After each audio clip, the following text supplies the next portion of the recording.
Come on, guys. Let's do this. I love the look of this door. Wow, I really do. Dude, I can't even wait. I can't even wait. What's happen right now? Damn, it's so different. Oh my goodness. Holy shit, this place is blowing up. Whoa. Hey, it's up, cool weed nerd. And MzJill. Get your bowls, And your bongs. pipes, your And vaporizers. your big fat blunts. It's time to get high with the weed nerd. Well, I'm a weed nerd. Just call me smoke a lot. Don't give me that, me no one crack. Now we no study got weed nerd. Nothing but the hard way. So won't you come my way? So won't you come my way? Weed nerd. Just call me smoke a lot. Don't give me that, me no one crack. Now we no study got weed nerd. Nothing but the hard way. Smoke a lot of herb, smoke a lot of herb. Come on, weed nerds, let's all get down to that old school sound with that K-Lou pound. Put seeds in the ground, tilling up the dirt. Shovel in my hand and I'm putting in work. Weed nerd, connoisseur, growing the killer. In the backyard with the mountain gorilla. Game stiller, still another, what you think? MzJill's got tips on growing the dang. Cheese plate, Aldo, Indo funky. Time wreck hash laced in my blunt sleeve. Skunky, smelly, space bomb sticky. Stepped in the dough, got the whole team with me. Iggy Pop, my city's hot. Ukiah, California, got the green on lock. Chillin' in my weed crop, blowing some herb. Dope boy, OD, yeah, I'm a weed nerd. I'm a weed nerd.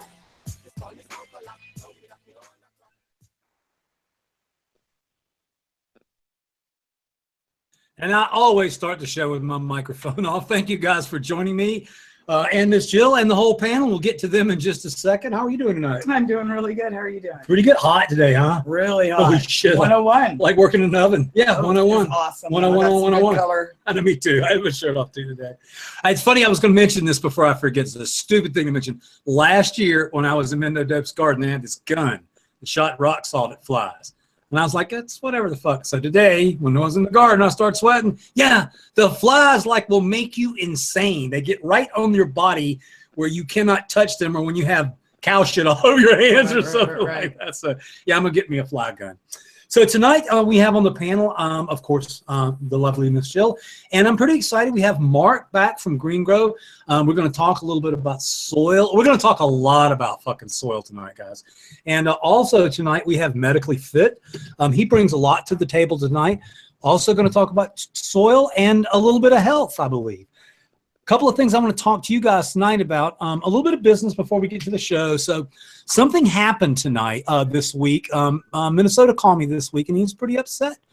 So he went to the bank to open up a bank account for Growing Together so we could have some money in the account to do some business and get the charity started and, you know, give money to kids and stuff. So continue on this little mission that the vision that I had a long time ago to start this up that we've been doing a long time. And unfortunately, you guys have been doing your job and you've been tagging Growing Together on social media using hashtags and shit. So I'm gonna let Minnesota Nice here speak in just a second and tell you about this because I didn't quite understand it, but apparently they on the internet, they actually collect information like all in one spot. And so when they actually typed the Growing Together, he actually was able to find pictures of fucking weed that you guys are tagging and pictures of dabs and fucking weed nerd shows. And I want to stress to you guys that we have never, the show itself has never sold seeds or cannabis for any of this charity right here. It's been t-shirts and stickers and goods and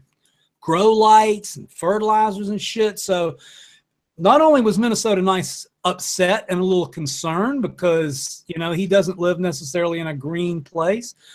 And then we're both fucking pissed off because basically the powers that be are trying to shut down our little charity here, Growing Together. And I can tell you right now that I'm very, very proud of this thing. So I want to turn it over to Minnesota Nice a little bit. Just, can you just tell us just a little bit more about the whole web thing and how what it showed up and why we're changing?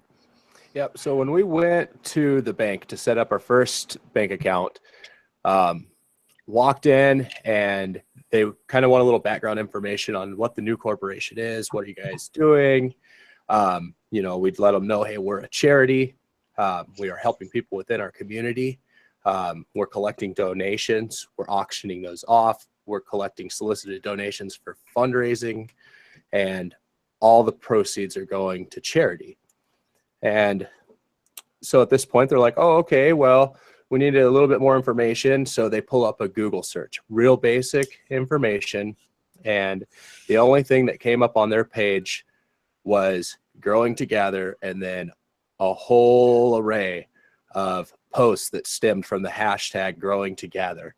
And it was used a few times, but what they did is it seems to be like they collect hashtags in the database, and people who use those hashtags, it brings up suggestions of other hashtags, and they click images, and all it is like, boom, big fat juicy buds on their page, just all over the front of their monitor. And they're like, oh, this is associated with marijuana, you know, we can't have anything to do with this. And we're like, whoa, hey, hold on there, you know. No, we use the cannabis community to raise support for this, and you know, we can't be responsible for them trying to be proactive and help a charity. I said, you know, we're trying to raise compassion here, and we're trying to collect donations and give those to people who truly need it, and they're concerned about money. Where's it coming from? So we instantly get denied just based on that simple Google search of our name. And you know, to be honest, it's a punch in the face, big time, because Malik and myself have worked very hard. We've invested a lot of our time, research. We've worked with lawyers. We have drawn up a website. We've started everything in the legal process, registered with the IRS, the secretaries of state. And to have this happen where now we're going up against some of the same battle that some of the dispensaries face, just for collecting money that comes at us from an auction. So it's extremely difficult to deal with. And, you know, I just want to let everybody know, though, that we are still going to push forward with Growing Together. There is no way this is going to stop us. There are people that need us. And this bank, honestly, fuck you. That's all I can say to them is, you don't want to help people? Fuck you. You're not on my team. You're not on our team.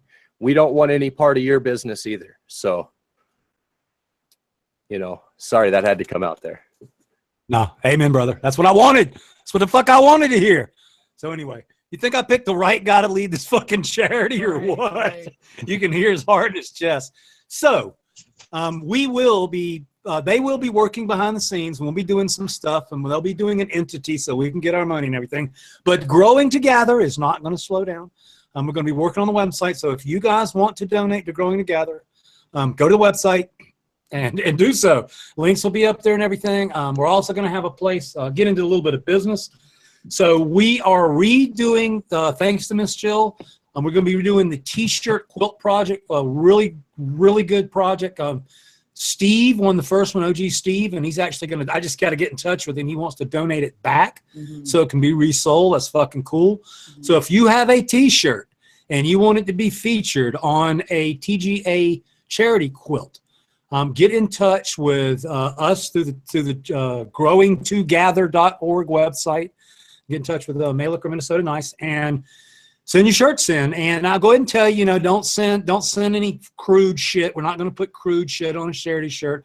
Don't send no titty shirts or no stupid shit like that. My daughter's the one that sews them up. Our daughter's the one that sews them up. So but when I say in good taste, when it comes to cannabis, we really don't care. Yes. It has to be cannabis related. Yeah, in some way. that shit's okay. Yep. If you have a nice company logo, I can't tell you it won't make it, but most likely not.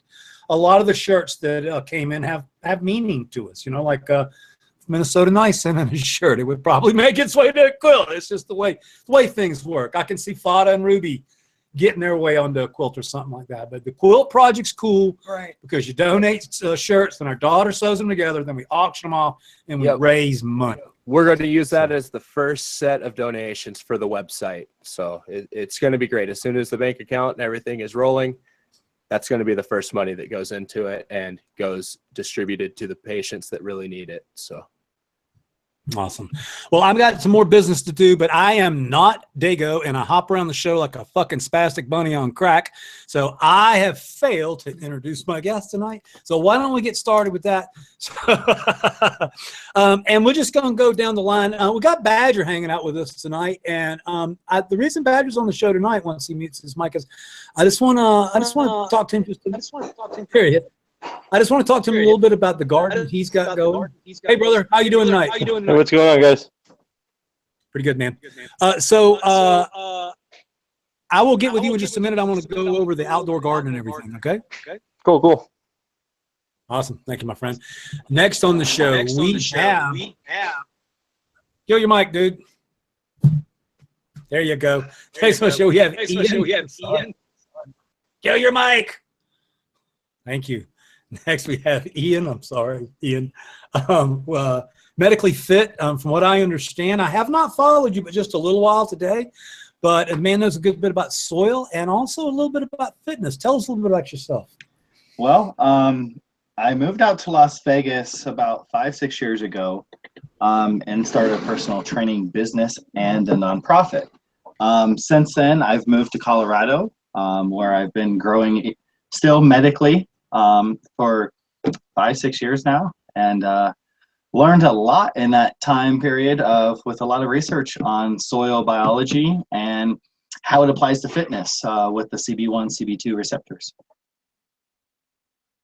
Cool. I can't wait to talk to you a little bit more of that. I don't know if you know, but we have a strain called Jack the Ripper that tests as high as 6% for THCV. And what I know about THCV is it acts on the CB2 receptor, but I know nothing else. So we're going to learn more about that from you. And also, I tonight am growing that. You are. Yes, I am. Awesome. So I'm excited. Looking for that 5 to 6%er for sure. There you go. Next we have on the show, we have Mark back with Greengro. We're going to get down tonight talking about soil, treating soil, feeding soil and stuff like that. I have some direct questions about biochar and stuff like that. Mark, how are you doing tonight? Sure. Doing great. Thanks to be back on the show and looking forward to kind of getting down and dirty on the soil science and kind of what we know from the macro perspective of soil. Awesome. Can't wait. A lot of us in here doing the no-till thing or the half no-till thing or whatever you want to call it and learning a lot about it. So, and of course, low till. I like it. Low till. We got a new hashtag, low till. I like it. Also, the only person we haven't talked to tonight, behind the scenes, it's Malik. How you doing tonight? Super mod. Hey, what's up, nerds? Super happy about today. In today's episode, we have a gentleman named Release the Medicine 420. He even did a seed auction on his Instagram. Right now it's active. I'm going to share the link in chat about that. And just happy for all the support from all the nerds for growing together and for this whole thing and having Medically Fit and everybody tonight in one spot. We're going to have fun, guys. Awesome. So we've got some weekly contests tonight before we get going with Mark here. Malik will be popping up the links. Look for them in the chat here. Of course, we got the Method 7 resistant sunglasses. So I've been wearing today. Now, you guys know I wear my purple glasses on the show, and I can't. That's just the way it is. But I was wearing these all day long. And this is a serious plug. So, and Jill, I'm going to make Jill do it too, okay? Because I don't think she's done this yet. So I'm sitting in the house, and everything is one spectrum. And I noticed it this morning before I went outside. And when you put these things on, the world just goes boom. I mean, it literally does focus something. It's different. And I don't quite understand. So these are the metal high pressure sodiums that convert for resistance. So you can walk out in the sun with them. So they're made to protect your eyes in the sunshine. And do it, babe. I haven't seen these yet. Yeah, just look at our house and then pop them on. Yeah, it's all got kind of a slight blue tint. A little blue, but everything's bright. Bright, yeah. And it's bright. Yeah. You can really see with them really well. So I've been using those. The white on the screen is, isn't it? Like the fluorescent white. It's not unpleasant. It's pleasant. Like the cool white. Yeah. So it really does. It's really kind on your eyes. And I didn't understand the other day when she was saying that it was kind on your eyes. I was thinking, yeah, in the grow room it helps. But what do you mean just in my house and shit? So nice Sarah Method 7 resistant sunglasses. They are not cheap. So that's a nice gift.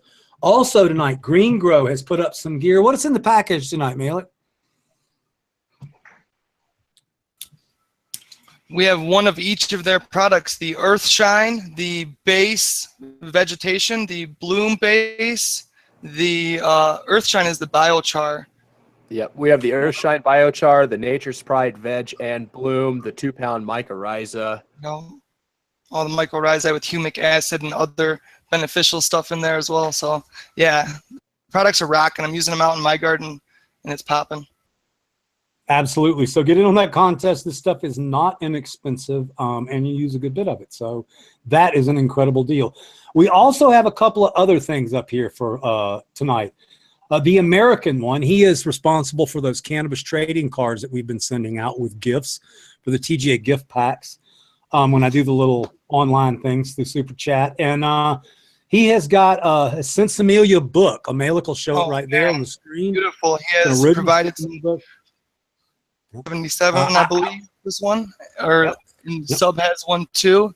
And there's posters in it and other badass stuff that just vintage gear I'll never see anywhere. So get in these contests and win some gear, guys.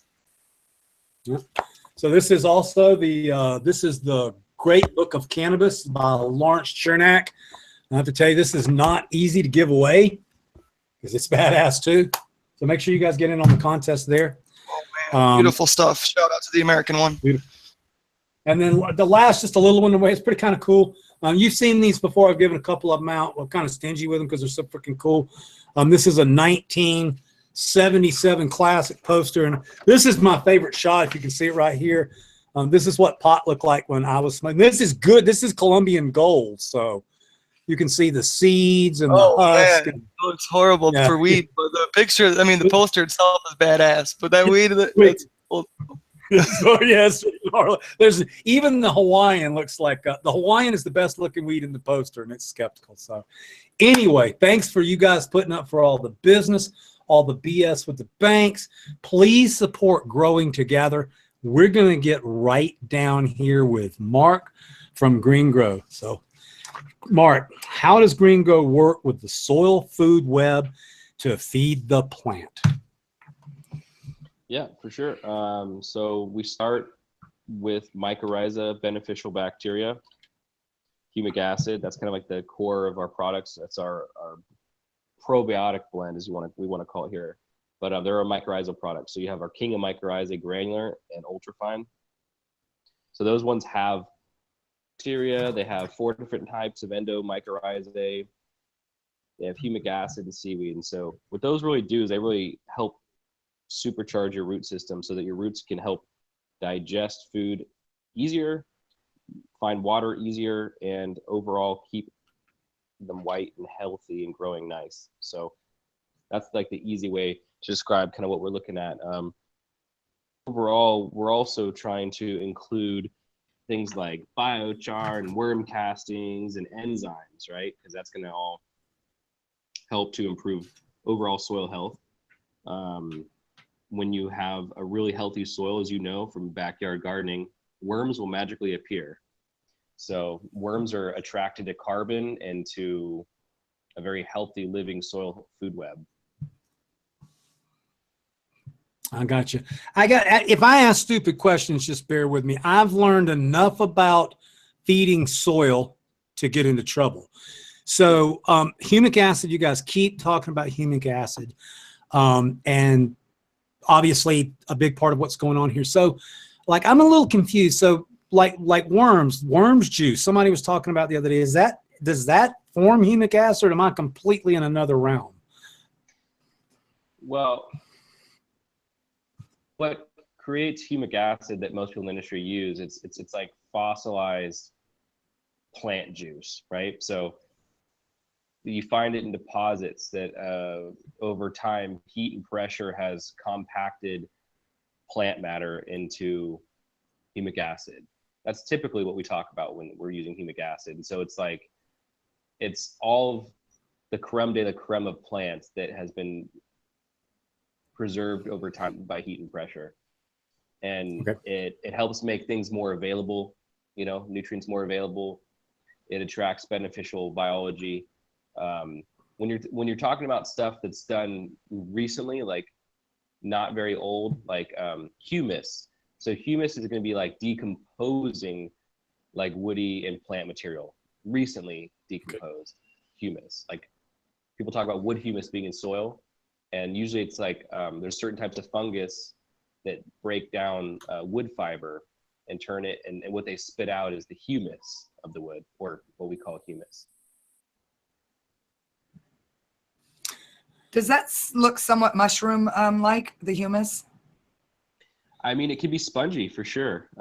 Okay. Sometimes you get soil and it looks like there's a little twig in there, and you go and grab it and it's really spongy, and you're like, oh, that's actually more like wood humus. So a lot of times you can tell if someone says they put wood humus, aged wood humus in your soil and kind of looks like bark still, then that's not really decomposed humus. It's just bark that's in the process of decomposing. Gotcha. Now, I'm going to follow the script here a little bit, Mark, but I'm also going to take the opportunity to ask questions that I know. See, since I started doing low till, now everybody's asking me questions, and I don't know them all. So I'm gonna give her a little refresher today, and then I'm going to ask you what's going on in my soil. So what we did was we used Soil King soil, got 20 yards, put it in pots. Then we amended it with stuff like lignonite and kelp meal and alfalfa meal, some biochar, azomite, and then we planted a cover crop. It grew. Much to my helper's chagrin, we mowed it down, covered it with compost, reset the drip irrigation system, and replanted a new cover crop, which is buckwheat, and it is performing marvelously. If you could eat buckwheat, me and Jill would never need to buy groceries again. Oh, comfrey grows so fast. And the comfrey too. The comfrey's just going crazy. Oh, yeah. So now we have everything caged. We have our worms in place, lots of worms. I would say about 3 pounds in each pot. We've got a cover crop. We've got a drip system. And today, for the very first time, I fed a nice activated tea that we brewed up with some worm juice and some other things. I didn't use your biochar, was the next question going on, but when I fed this tea to this soil with this living cover crop, and this tea is not food, so we're not feeding the plant. So what's actually going on now? So if it's an activated aerobic compost tea, you're going to have, what you're doing is you're trying to multiply the cell count of beneficial microbes in that water, right? So it's not like summertime tea, throw a little bit of sugar in and you drink some. This is some tea that you do throw some sugar in, but you don't want to drink it. So you're gonna pretty much, this is a good analogy, like kombucha for your plants. If people drink kombucha tea, it's probiotic. It's like yogurt for your plants. So you're giving the soil and your root system the bacteria that they need to digest all the food sources that you put into that soil.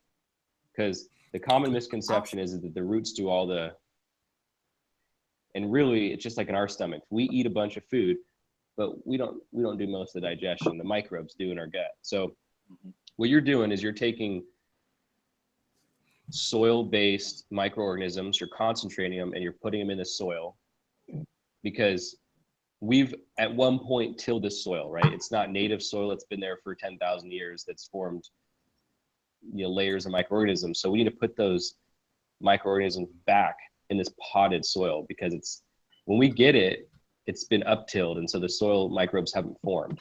So we need to put a heavy concentration of microbes back in that soil. They'll start digesting the nutrients and minerals and proteins that are in that soil and start feeding those to the plants. Okay, well that makes really good sense. Now I'm going to stick on point. My garden's in my head, so you're helping me, and I hope everybody learns too. So another thing that we were a little confused on, me and Minnesota Nice have talked about this a little bit, but so you can take your amendments and you can make a tea with them, or it's my understanding that you can actually put a little bit of dry amendments down on top of the soil and then water them in. And is that correct? Yeah, I mean, it's not, in the classical sense of the word, it's not going to be a microbial tea anymore. It's going to be called what's a nutrified tea or a nutrified brew. So what you're trying to do is you're trying to pre-digest some of the top dress amendment food in your teas prior to applying them to your plant. So it's a pre-digestion, it's like the saliva in your mouth. It pre-digests the food before it goes down. So that's what we're trying to do. Well, is it a faster delivery system then? Well, some of the It is. amendments are soluble. So as you're doing your tea, the soluble form is already able to be taken up when the bacteria and microbes need to break down the insoluble forms so it can then still take it up. Yeah, exactly. And let's be honest, not 100% of what we're adding to our Nutrified teas are going to be soluble and available right when we add the tea. You know, we're going to get more of it available than we would if we top dressed. But look at it as I do a top dress once a week, and I do a compost tea once a week, and usually when you're watering throughout the week, the top dress that you applied is rehydrated and then refeeds. So that's why in this low till system, you're not applying liquid fertilizers every other day or through every drip feed like in conventional farming, because you have something in the soil that once it gets wet, it refeeds. Okay, that makes really good sense. Yeah, I like it too. And in that no-till system, you also have the worms that are helping break everything down as well, besides the bacteria and fungus. So it's all working in a system. Yes. Yeah. Like nature. Yeah. This is Yes. a good moist natural environment. And you know, on that note, if it was not a good environment, I'm finding quite a few little tiny baby tree frogs, just the smallest, like the size of a dime or a nickel, and quite a few of them in our pots. So the environment must be really nice down there. Yeah, I don't know what all the critters are living in our soil, but if you peel back the side of the smart pot, this shit's alive. Okay, there's all God's creatures are in our smart pots right now. I can tell you that. So, And your amendments must be healthy because it's not killing off or running off the frogs. yeah, no, everything's very happy. All right, I heard something the other day, and obviously my awesome mods have nailed this. So, I was at Patrick's place the other day at the Soil King, a Taco Tuesday, and I went up and got some stuff, amendments, some of your stuff, and somebody was telling me, I think this is how I heard it, excuse my French, but I think somebody said something, well, hell, he's the fucker that invented this stuff or something like that, or your company or something, but your microwave is special, so tell us why it is special, because I heard it across the warehouse. So yeah, when it comes to the mycorrhiza or the biochar blend specifically, I invented it, and it was really more of a rediscovery of a really ancient practice by Native Americans in South America. So I studied Native American agriculture in college. It was a macro perspective on agriculture, but it was really an anthropological perspective. So I'm not a botanist by trade. I'm a specialist. And so what we did is we studied how the different Native American tribes approached agriculture, and they didn't have the shit that we have nowadays. They don't have chemical fertilizers and drip systems and all this kind of stuff, right? So what did they do? So what they did is they took their hardwood they burned it low and slow. They added it to their compost piles, which was their trash piles, because they didn't have trash. I mean, they didn't have trash like we do, like plastics and bottles and stuff like that. Everything went into the compost pile, which is, you know, a rubbish bin is what it was called in the textbook.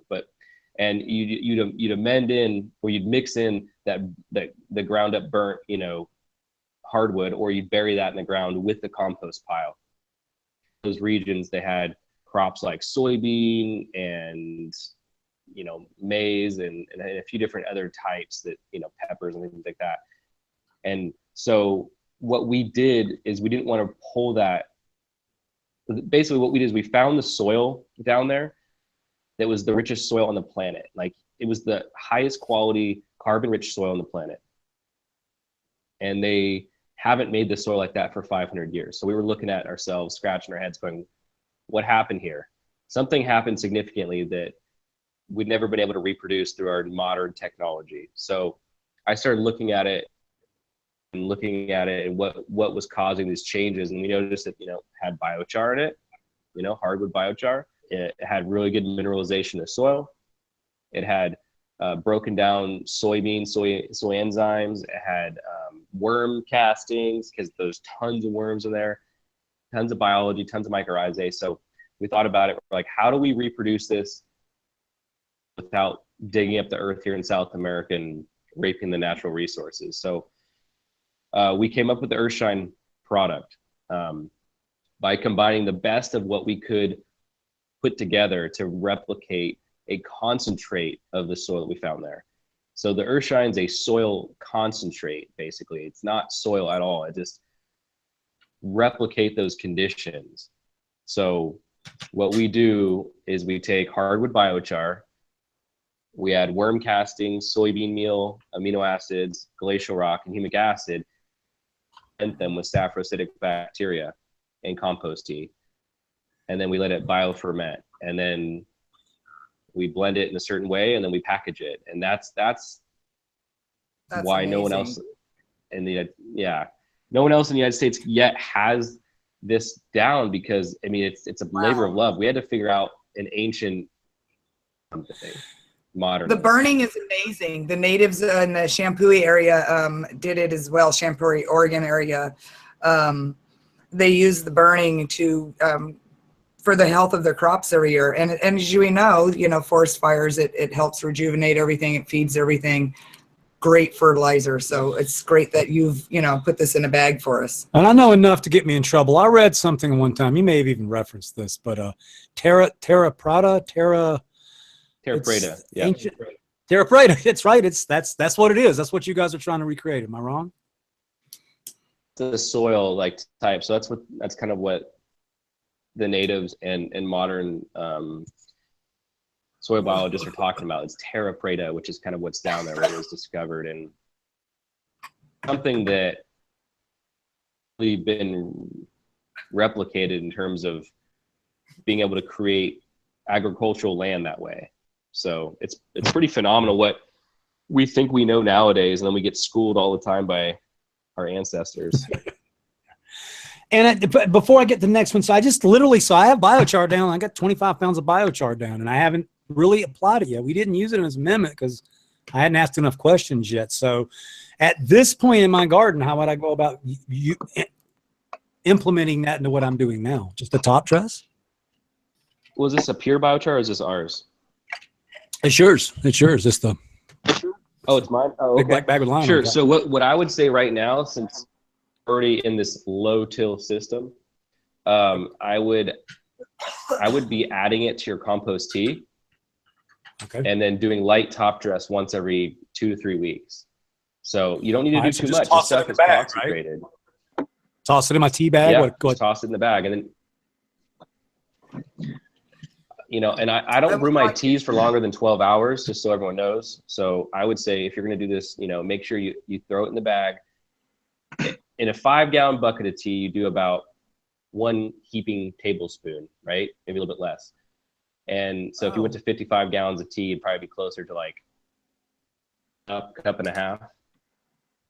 All right, since I got the pro on here, let me get down with you, Mark. Or medically fit, by the way. I'm going to get to medically fit questions in a little bit, but feel free to chime in. And I do apologize for the little lag that makes it so hard to have normal communication. But so let's talk about actual tea brewing. So I was told by more than one source that I want to brew my tea in a 5-gallon starter. So what we did, and you'd be impressed, I think, man, is we went and bought a badass giant air pump and a manifold, and we got, we have 4 air stones so we can feed here, there, and yonder. Got everything all tweaked out. We got our 55-gallon pump, a bucket with a pump in it next to our 5-gallon. So today we just basically put a couple of activator packs in the tea bag. We put some other dry amendments in the tea bag, and then of course I told you I added the liquid worm and sugars. We added all that. But the 2-part question, I have all this stuff. I'm like a build a soil junkie. So I got soy amino powder, I got fucking silica, I got biochar, I got every organic nutrients known to mankind down there. So what all else would I put in the tea, and what's the proper way to do it from the 5-gallon to the 55 to application? Is that a question for me, or? It's kind of for both of us. Yeah. I use pretty much most of my amendments that I do in my soil mixes. I don't leave out a lot just because I'm trying to get that feeding back to feed my soil. And I'm trying to get most of the amendments back down into the soil in some type of soluble form, insoluble form for them to start breaking down. So it's just basically doing pots, I have to do everything every few weeks just to make sure the biology's at the balance, because if I have too much of this or too much of that, then I'm going to start having some issues. I got you. That makes sense. And I want to, you are, I mean, I read in your bio, you're a weed nerd. I mean, you grew up doing super soil and that's kind of your gig. So I really respect, what you're saying about putting it in. And we did amend heavily. So there is a difference though between super soil and low till and no till.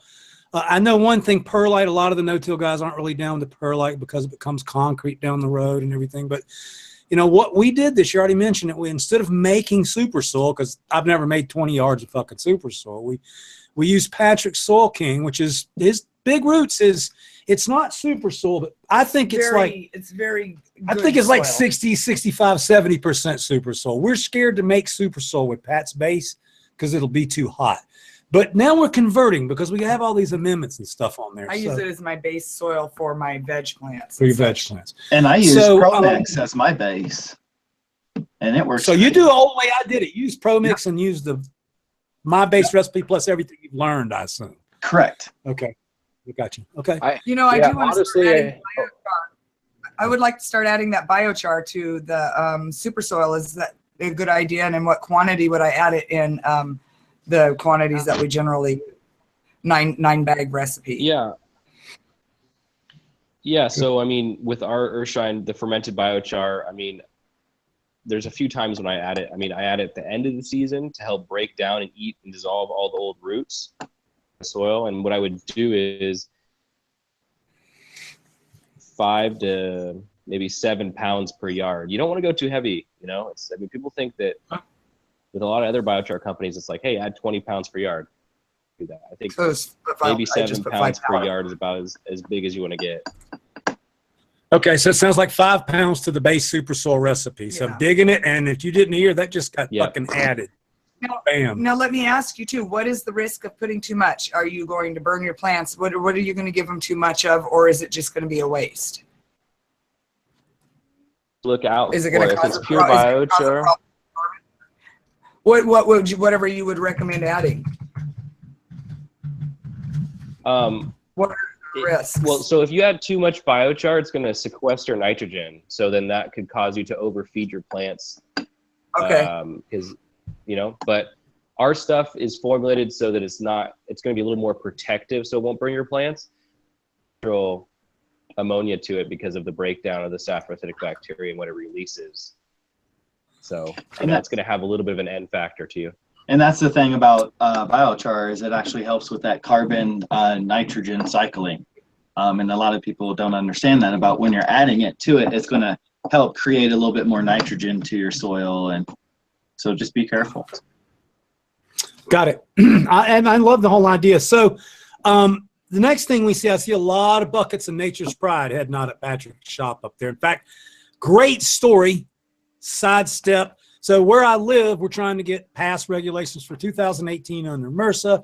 I'm a DA, diverse agriculture, which means I can cultivate indoors and outdoors, but I have to have the permission of my 2 closest neighbors. So I taught my closest neighbor how to grow weed. And so he's got 4 200-gallon pots in his backyard. He's got some TJ genetics. And I want you to know, brother, he's got Greengro products because that's what he left fucking Patrick's with. Yep. Took him up to Taco Tuesday. That's awesome. He does not consume.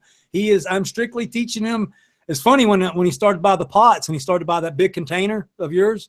He's like, I need this. I said, they sell this shit by the pound, not your product, our product. He goes, oh, okay, I get it. I was like, quit fucking around, grow some weed, dude. So my neighbor has your product sitting on his deck. I thought that was awesome. So, and he did the same thing. He did not amend his Soil King soil like I did. So he just used 200-gallon smart pots, and now he has gone up and he has gotten your Nature's Pride top dress. So can you tell us a little bit about its uses, and again, how I would use it Yeah, I mean, so the Nature's Pride top dress is an amendment blend. So you have I call it your meals and your guanos, right? And your rocks. So you got, your protein meals, your blood meal, your bone meal, and then you got your alfalfa meal, your feather meal. And then you have seabird guano, bat guano, glacial rock, humic acid, you know, like a lot of different amendments that are very beneficial when added in the right dosage rates. So it's a base, it's a feed. So this is your microbe food, if you want to think of it that way. So you're going to lay this down once a week. Your microbes are going to devour it, and they're going to feed it to the plant's roots. So you can have deep, dark, green, lush vegetative growth. Nice. Okay, I love it, and I love the idea. It's really close to what I've been doing along. That's why I'm falling so fast into the whole low till, no till concept. And just, I like, the other thing I like about it is if you make a mistake feeding, especially with super soil, you can fuck up fast. Super soil is on the cutting edge of being too hot for damn near any. We've used products that other people use. Like I got to be careful how I say this. Okay, Kyle Cushman gave me his Vega Matrix, which is an awesome product. Let me say here now, it's a great product. Dragonfly Earth Medicine sent me their product. Wonderful product. Matt Rhines loves the shit. I mean, so many people grow by it.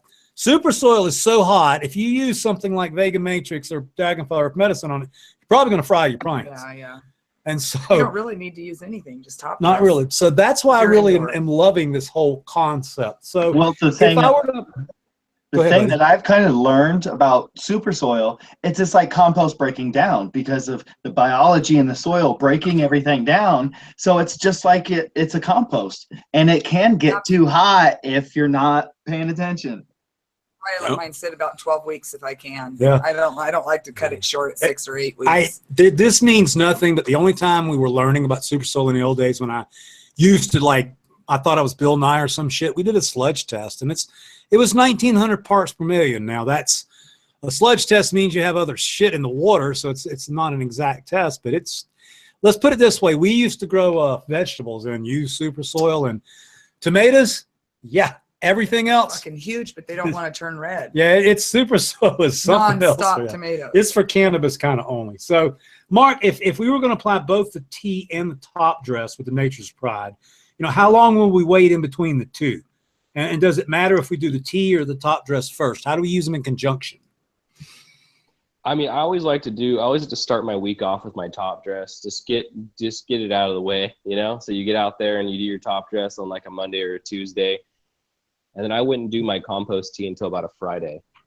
So typically that's kind of what I'll do is I'll separate it by about 3 days or so. Just because it gives it time for us to re-irrigate, you know, getting that top dress wet again.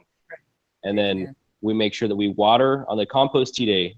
We water first to make sure that the soil is moist. And then we apply our compost tea so there's no capillary action in the soil. You know, we don't want all of the good tea we just brewed wicked away by dry soil. So awesome. Real quick here, I forgot. I do bad things when I'm interviewing people. I get too focused. Couple of things. In a little while, we're going to do no stupid questions. We have an incredible panel tonight. The questions that you guys are flowing through the chat and everything. If you have a good question, Mela could pop the link up. Put your information in there. And we'll do no stupid questions. And obviously, they're going to be a lot about soil tonight. But I want to make sure you guys know, because when we get to that part of the show, we want you guys to be there. So take your questions from me, Jill, Mark, Ian, any of us. Mail it, Minnesota Nice. If you guys have questions, get them into the panels tonight so we can get there. A couple of other things tonight. I am not asking for money tonight through Super Chat, but if you would like to donate, we are still keeping track. If you saw my internet post earlier, we don't know what the fuck is going on. It is showing only donations from June 2nd, and it is the 17th. So there are 15 days of donations that are missing. I'm not worried about getting ripped off by YouTube or Google in the long term, but something the hell's going on. And you can't call YouTube. You can't call Google. Right now, they have $12,750 of y'all's money that I wrote checks for out of the TGA account, and I can't, not only can I not get to it, but now I can't even do a fucking tally for Baby Jackson. So live, I'm telling you guys, mail it, Minnesota Nice. Tomorrow, I'm going to put $1,000 on that GoFundMe page for Baby Jackson and make sure it's very visible. I'm not sure whether it's a little under or a little over, but I don't like this bullshit. So since me and you are on the line for this credibility, we're going to get that money in there, and then we'll figure out what the fuck is going on.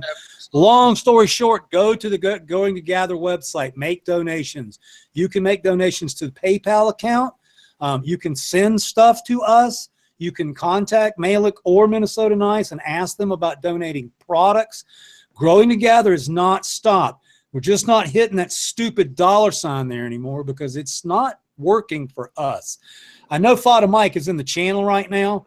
I see him right now. It says they're messing with most of us, both there and Facebook. So $13,000 is too much money for me to fucking tie up. So we got to do something else. So hit the GoFundMe account for Baby Jackson directly. You do not have to go. I would like to ask that you would put in a little thing from the Weed Nerds or Growing Together. If you would do that, that would be just nice. We're very proud of what we did. Sorry about that, Mark. I want to get right back to you. I just been really bad about the couple of things we do here. So we were talking about Super Soil before I went off on the business. Yeah, but I was talking about Super Soil. And again, you know, I would really like you to chime in if you don't mind, on Medically Fit. So we're talking about Super Soil. So we're not using Super Soil in the garden now, but MzJill is probably going to, knowing her, she's probably going to be playing around with a little bit of your products upstairs. So upstairs we have Super Soil. We don't do no-till because it's... Well, you know, now that I've got the fungus gnats under control, I might give it a shot. But, you know, I would like to try the biochar, and I would like to actually add it into my Super Soil because I would like for it to have a chance to sit there and do its thing. I'm afraid to add it in per pot. But the other thing, baby, is when we get to those giant plants. So here's the only thing we use feed or tease for, Mark, indoors. We grow strains sometimes, and we miss it. We have fucking 6.5-foot plants in a number 7 pot. I mean, it's too fucking big. So that's when we have to feed just a little bit. And that's when we would be using a tea or a top dress like you. So I know you've heard us talk about Super Soil. You understand the concept. So can you kind of tell us how you would use your products in conjunction with straight Super Soil in containers indoors? Yeah, I mean, so if you're looking at, like, say, a 15-gallon container and you have some Super Soil in there, I kind of tease and then let the plant kind of respond and tell me what to do next for the top dress, when to start the top dress. But dressing, once I go in, I wait about 2 or 3 weeks at least before I start top dressing, and then I'll do like a tablespoon, like a 15-gallon pot. I'll do like a tablespoon of our veg, and then water it instantly. You know, and sometimes to the system, you can get a little hand rake and just kind of lightly rake it in, and then water it thoroughly so it kind of blends into the soil a little bit, the top piece of it. And then, you know, in terms of transition, you know, when you're transitioning, you know, some Super Soils transition beautifully, some of them need a little punch. So what I tend to do is I'll use a little bit of like a liquid bone. Okay. Nectar for the Gods makes a really good liquid bone, I think called Herculean Harvest or something. Yep, we got some up top. Or I'll just add it. Yeah. So Scott Oberstrand's, I mean, him and I, he's the owner of that company. We're pretty cool. So it's a good product. I think it's one of the, I don't recommend other companies' products very often, but I will recommend this one. It's great for transition. So you just kind of start without missing a beat when those plants really want to feed bloom, right? I top dress once a week with the bloom food. I let the genetics tell me how much to apply. I don't just say, hey, you're growing cannabis, so 1 tablespoon per 15 gallons of soil. We got you. You have a heavy feeder, you know, 1 tablespoon. You just gave me a killer idea, dude. And I'm not trying to mess with the way you do things, but you just gave me a killer idea, and Jill's going to love it. So usually in our garden, about 30 days into bloom, we have about 3 inches on top of the pot, and we will go in and simply top dress with our Super Soil. But if you've got a giant plant and it's lacking, that's not quite going to give it what we needed. So I love the idea of maybe taking some of your top dress and working it into a little bit of the Super Soil, and then applying that, because that would be more the way we do things. I would be more probably into the tea. You would be the more tea? Yeah. Cool, I got you. But I'm definitely excited. I'll give you guys a bucket. Yeah. Tell me, Medically Fit, you do this every day with Super Soil, so goddess, my friend. And I try to do teas every few weeks, just to get everything re-inoculated. because I know sometimes that I'm not so good at getting my pots watered when they need it, so they dry out a little bit more than they need to. And so I need to get that re-inoculated with the bacteria and fungus and the just refeeding the soil web. And if I can't do it, I'll try to top dress. Like last season, my outdoor garden, one of my buddies came down and he was checking out the grow, and he was just kind of blown away at what was going on. And I changed one thing up. I just top fed. I didn't do teas, and I didn't feed sugars to it. And he's like, and you still got this great of a result. Well, it's the biology in the soil that was doing everything that needed to do. I just had to water, like what you say with your super soil, just add water. Water. I love it. Yep. Dude, you rock. I love that. All right, we're coming up on the top of the hour, so I want to try to get done with just Mark's interview. That doesn't mean we're done with Mark. Again, don't forget, no stupid questions. And to me, that's a really fun part of the show because you guys can ask anything, and we're going to try to get it down. So if someone can only get one of your products, Mark, I mean, what would you start with, you know, a starting line for a grower? Okay, if it's going to be biology based for a tea, I would say the Earthshine, and if it's going to be for a base food, I'd say the veg food. Okay, I like it. Now, notice like, you've been you're really, kind of a weed nerd. I'm sorry, Mark. Go ahead. Huh? Go ahead. I'm sorry, I couldn't. Saying that those two out. products are just, I feel like they're effortless to use in terms of what we're trying to do, especially for newbies who are trying to get comfortable with this low-till or probiotic organic approach. Awesome. By the way, 392 people watching tonight. You guys are awesome. The panel is awesome tonight because they would be leaving if it wasn't good. So thank you guys for helping me make the show awesome. I noticed, Mark, that you're basically a weed nerd. You teach people how to grow, not just cannabis, but you teach people the concept of growing and this ancient technique. So how long have you been doing it, and how did you kind of get started with that passion? Well, so I've been doing Greengro for about 8 years now, and then I've been studying Native American agriculture the last 12 years, and then my grandfather taught me modern techniques of composting and organic gardening. 5. He forced me to do compost piles and turn them and add different things to them, and we never threw out our soil ever. The concept wouldn't even cross his mind. So from an early age that we can't go to the store and buy soil. So what do? How do you build it? How do you build your compost piles? What do you add your compost piles to make it diverse? So that's awesome. Well, I'm just starting. Like I say, if you just saw me today, Mark, you'd have laughed your ass off. I've got multiple smart pots with multiple worms and multiple foods, and our worms are eating the strawberries. Jill wasn't damn. She goes, "We got a strawberry, but the worm ate it." I'm thinking, yeah, my worms are kicking ass, dudes. No, it's really good. So I hope you will hang around. I want to ask you, what's Greengro have in the works in the future? Any new products in the labs right now? I mean, we have obviously this year our homage to the super soil for low-till farmers, Pridelands veg soil. It's pretty much a combination of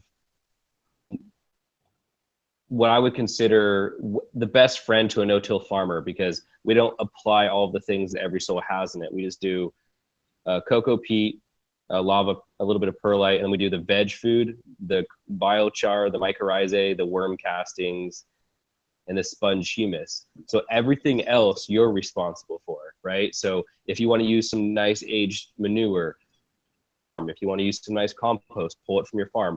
I don't really believe people should be using compost if they don't know where it came from. So that's just my approach.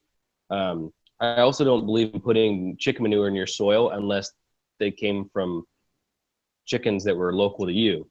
You're going to ensure there's no salmonella or some dirty things in there, right? So this soil is pretty much the best soil because it you to be your best gardener. Everyone out there has really good soil, so don't let me tell you that their soil is better than other people's. I just say, you be the best farmer that you could be, because it challenges you to make use of what you have on the farm. I love it. I love it very much. And will we be able to get this product from Soil King too? Because it's competing soil. I had to ask. I mean, he's so good about carrying, you know, everyone in the community's brands. I mean, I don't see it. It's totally different than his style of soil, and I think it's a good thing, you know. Complement each other. Yeah, just so you know, I'm the kind of guy. I'm the kind of guy that mix some of yours and some of his together and make some of mine. That's kind of my. Yeah, I mean, that's one of our products, but I mean, really, the other products we have on deck, which are really innovative, we have some amino acid products with beneficial bacteria, sources of natural amino acids like soy aminos, and a few proprietary aminos. We mix them with different types of strong beneficial bacteria and lactose. So it's like area they can't really make anything good. This will help pump up their water source. And that's coming great, out probably in the fall. When I do make some of my teas, I actually will use amino acids in my teas. What we're trying to do here is we're trying. Okay, guys. I hear that. I said when I make some of my teas, I'll actually use some amino acids to the tea when I'm making them. Okay. Yeah. Well, I was wondering that because I have some. Sorry. So like when we're selling this product, because we've also found that a lot of microbial products on the market are lacking in cell counts. So you're getting a watered down version, and they're, you know, with the price of cannabis dropping, they need to have every arsenal in their tool belt. So performance, high concentrate, that's cost effective, that fits into our values of our company. And now we have a cool product that we're still in beta testing. So I'm looking for growers to beta test. It's a stinging nettle ferment extract that's supposed to help kill root aphids and fungus gnats. We haven't released it yet. It's on, you know, it's in R&D. So I'd like to talk to you a little bit about that, Mark. Nettle, anything that's organic like that I can use, that would be awesome. Because try and throw like nettle and comfrey and a yarrow into my compost when I get time to. It's awesome. So if you guys are doing a little brew just with the nettle itself, I'd like to see how well that works. I got to tell you a little quick. It's a nice nettle extract. I mean, obviously, keep it. Going on break in just a second. I got to tell you a quick story, a funny story. And Mark is lagging because of his phone. That's why. But it's okay. We and Jill had a property one time, 70 acres we rented, and there was so many nettles, and I had no idea I was walking by a gold mine back then. So we are going to go on break. I have a favor to ask Medically Fit. Medically Fit, how are you on time tonight? Can you hang around a little bit? I was going to move Jill's in front of you just so we can really get down to the soil. Jill's got some stuff to do in a little bit. So good. So thank you very much. So we're going to go on break right now. Go get your CBD. Go get your buds. Go get your drinks. Go get all the stuff that you go get. Go donate some money to Growing Together. We're going to be right back in just a few minutes. Take it away, Minnesota Nice. Just want to say thanks to everybody for tuning in, and I also want to say thank you for everybody who has already donated to Growing Together tonight. Right now, we're going to listen to Wanted Man from Mindo Dope. My favorite. Look here, boy. I know you living that outlaw lifestyle and all, but you know what that's gonna get you? Locked up. You gonna have your face on a wanted poster.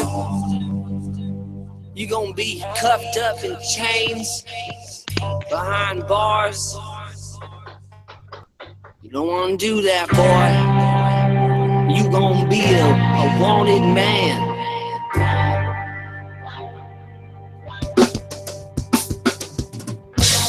High speed down the wicked path. Gotta be smart, think quick and fast. Move slick, trick and play solo. Speak slang in ways they just don't know. Cause when the moon comes out, we ride. Outlaws on the move, so move aside. Hard to survive in the world that don't care. Poor men struggle, rich cats they won't share. Think twice when you plan your route. Ain't nobody giving no hand us out. stand up, push and keep going. Blow with the wind, cause the wind keeps blowing. And when it's all said and done, it's true. They'll be looking at you dirty, pointing fingers at you. Keep with the crew, don't trust where you don't stand. Words from a wanted man. I done broke the law, hands tied in cuffs. I'm a wanted man, doing what I can to survive when times are rough. Cause when the sun goes down and I'm on the move, riding with the moon, I'm just an outlaw.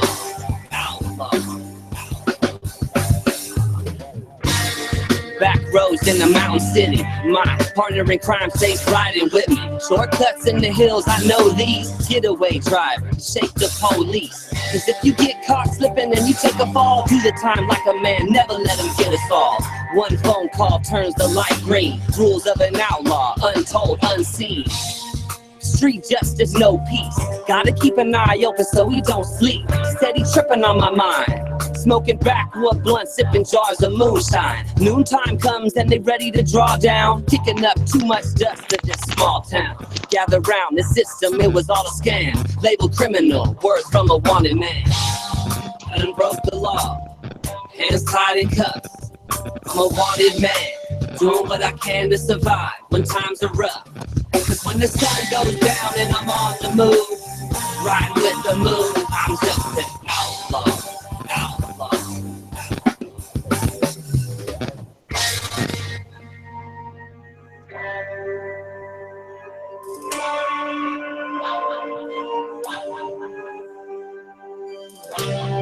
Living outside the law, on the wild west side.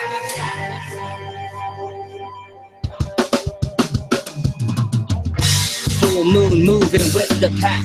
Close folks, only ones who get your back. Midnight, strike down the dirt road. Old school outlaw with the first load.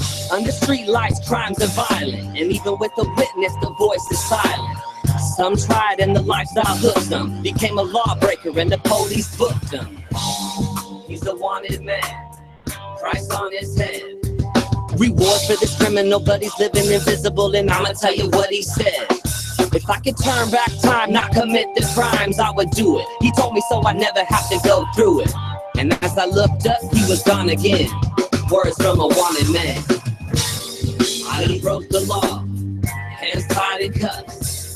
I'm a wanted man, doing what I can to survive when times are rough.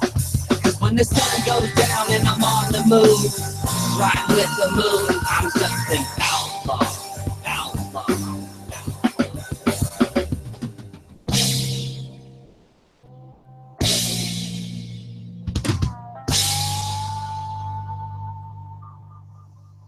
Awesome.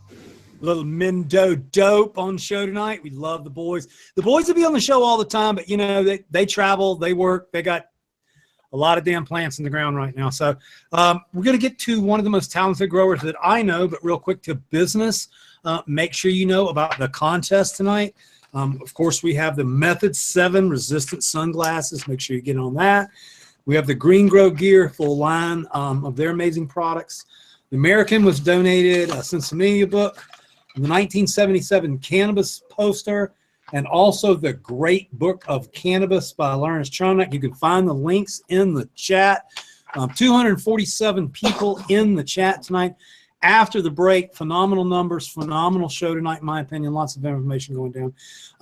Thanks again to Medically Fit. We're going to drill this man in just a little bit. I have a funny way of being very familiar with people who I find out that are weed nerds that studied me, and then they learn more of the fuck. They know more than me now. So I love hashing it up with those guys. So we'll be right there. So we're going to get over to MzJill now. So we've got some questions from MzJill, but I have kind of my own thing to go over. So a couple of the things. So you harvested black cherry soda the other night. Yes, very impressed. Yeah, a big watery plant as far as the bud, just humongous. Just like that. And the so, top main. So you're probably ready to maybe squish those, huh? Well, we'll split it. Okay. MzJill loves her flowers. Let me tell you, as much as she likes dabs and all that other stuff, she likes her flowers. So, so we're talking. We got the Sasquatch downstairs. You seem like you're excited. You are excited. I'm super excited. So you excited for the product, or you excited to master the skill? Yeah, I know you. Mainly to master the skill. See? So you guys want to get jealous? Not only does she grow my weed, she's fixing to start making my fucking rosin. Because she's OCD and she'll do everything by the book. If you guys tell her to heat the shit up to a certain amount of time, a certain temperature, that shit's going to be on like Donkey Kong. Yeah, and if you don't know this shit, so there's a kid online, and I'm going to give him a plug right now on the show, and I haven't even done business with him now. There's a kid online called the Dry Sift Wizard. You can look him up. And apparently he makes a set of screens, and apparently he's a little bit full of his product. I didn't say itself. He's like all these other guys that have to clean their sift. He's got a set of screens and a set of size, and you go check him out. Apparently he makes the best sift in the market, and I want to make a shitload of TJ sift and have her squish it. So I'm, yeah, I think I'm excited. So when you're crossing new stuff, you have your own way of looking at things. And what are you looking for? Like with the cherry lemonade, what are you looking for? Oh, I'm looking for an amazing flavor. I would like a plant that easy to grow, but produces well. Also very yummy, very resinous, great flavor. I would like to have some great medicinal values to the plant. Depending on which strains I'm working with would be which medicinal values we're shooting for. And is it TGA breeder? Do you give a shit about the extract aspect, or do you just care about the medicinal aspect? Of course I do.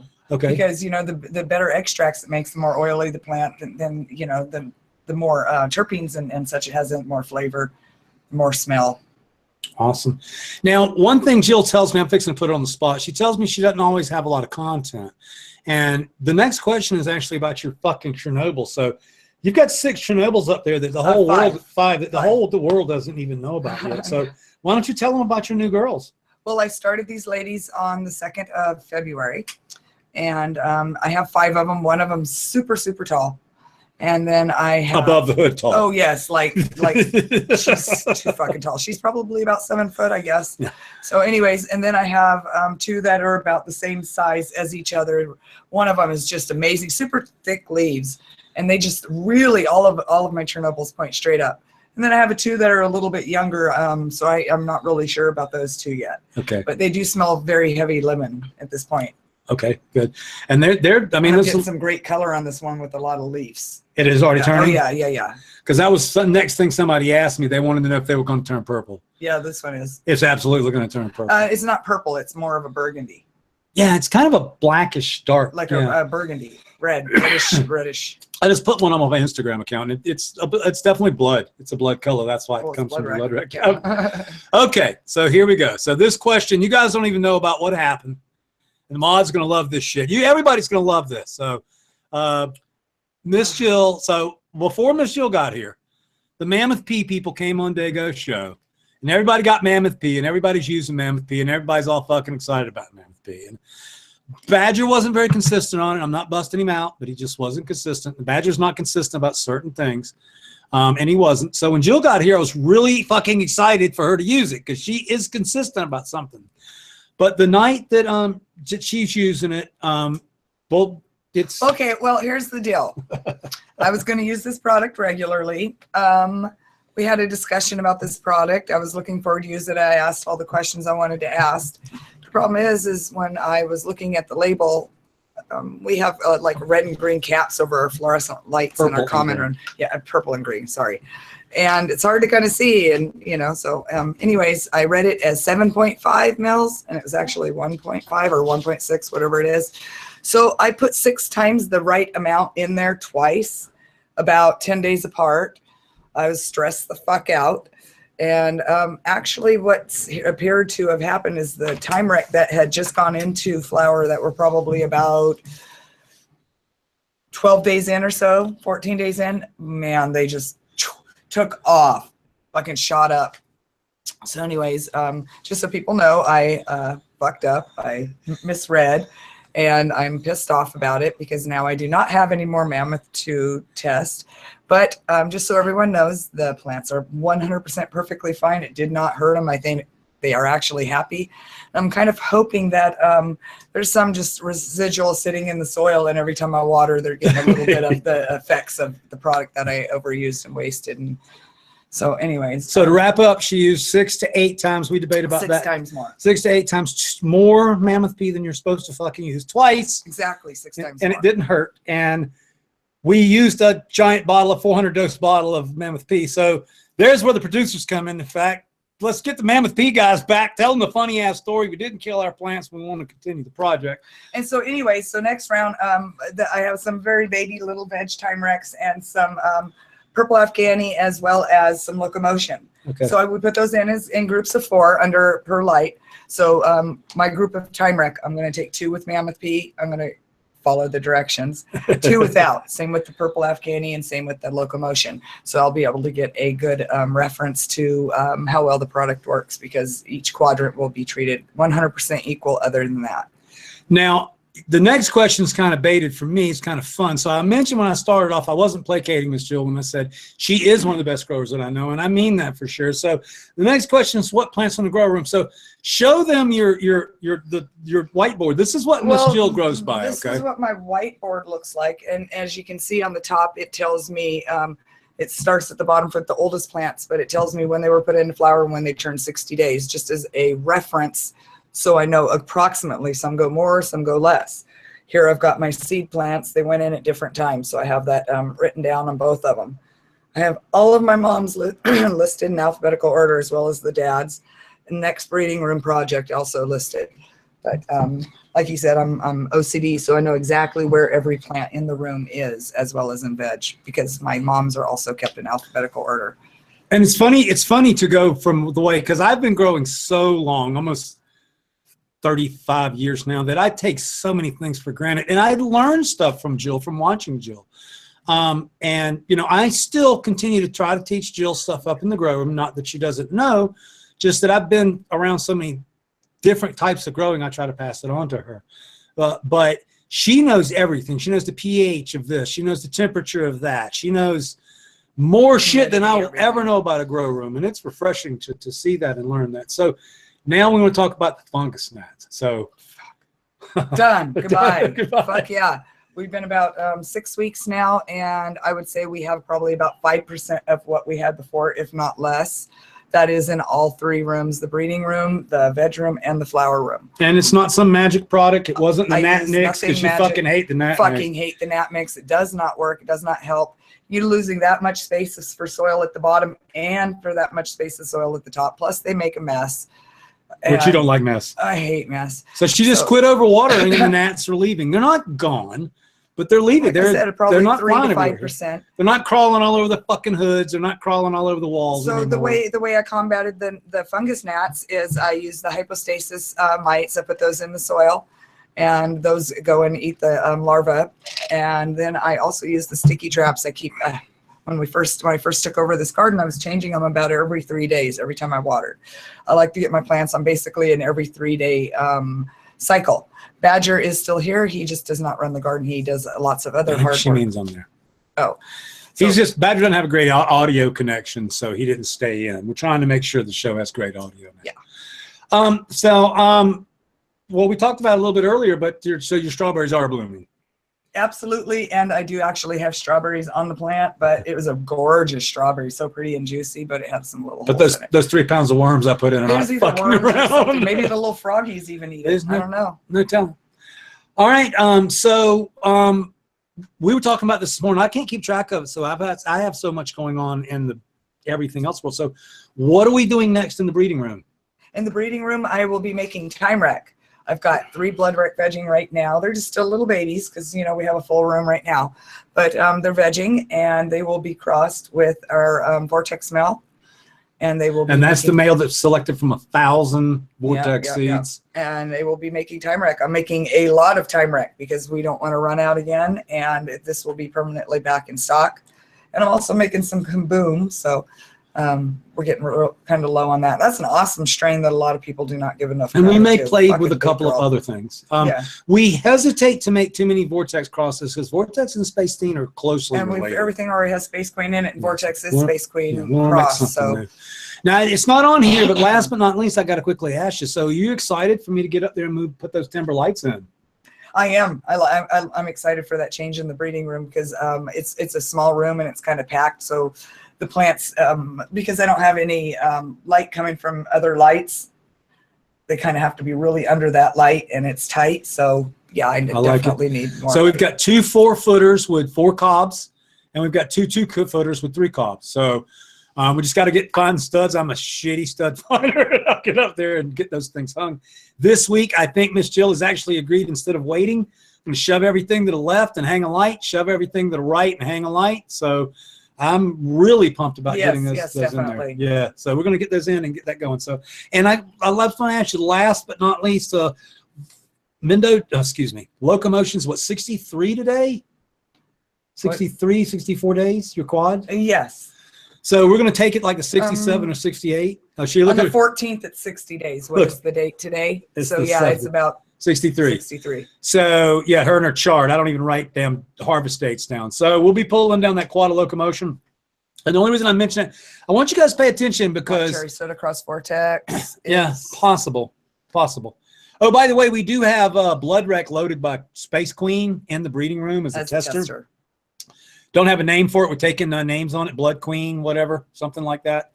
Anyway, thank you very much, Miss Jill. You're so welcome. Everybody have a good night. Let's go ahead and have one for the road. And what's everybody smoking? Let's watch the chat roll. What is everybody smoking in the chat? Let's see that silly thing. I'm smoking Cuban's cookies and cream. Anybody on the panel? What are you guys toking on? Some Jawa pie dabs. I'm smoking on some Sunset Sherbet. Hey, I have some of that right next door. I have some of that. I can put my hand on it. Very tasty rosin. Very tasty. I am smoking a mix of Space Queen, which is a cherry space bomb, and I am smoking that with Galactic Jack Grape Fino, so it's a cherry grape, kind of like a little Skittle ball. Oh, look at you with the mixing. I like it. We're going to talk more about mixing later in the show. Sounds delicious. Blending. What you do, Soda? I got some Cosmic Glue tonight. Yum, how's that? Oh, I love it. This one is my Space Queen Dominant Pheno. Has a lot of the glue tones with a little bit of cherry on the underside. It's really nice. Talk about representing TGA. The man smoking my brand new strain. Mark, are you imbibing tonight? I seem to remember you're a non-admitter. Mike. Yeah, Mark, you're muted.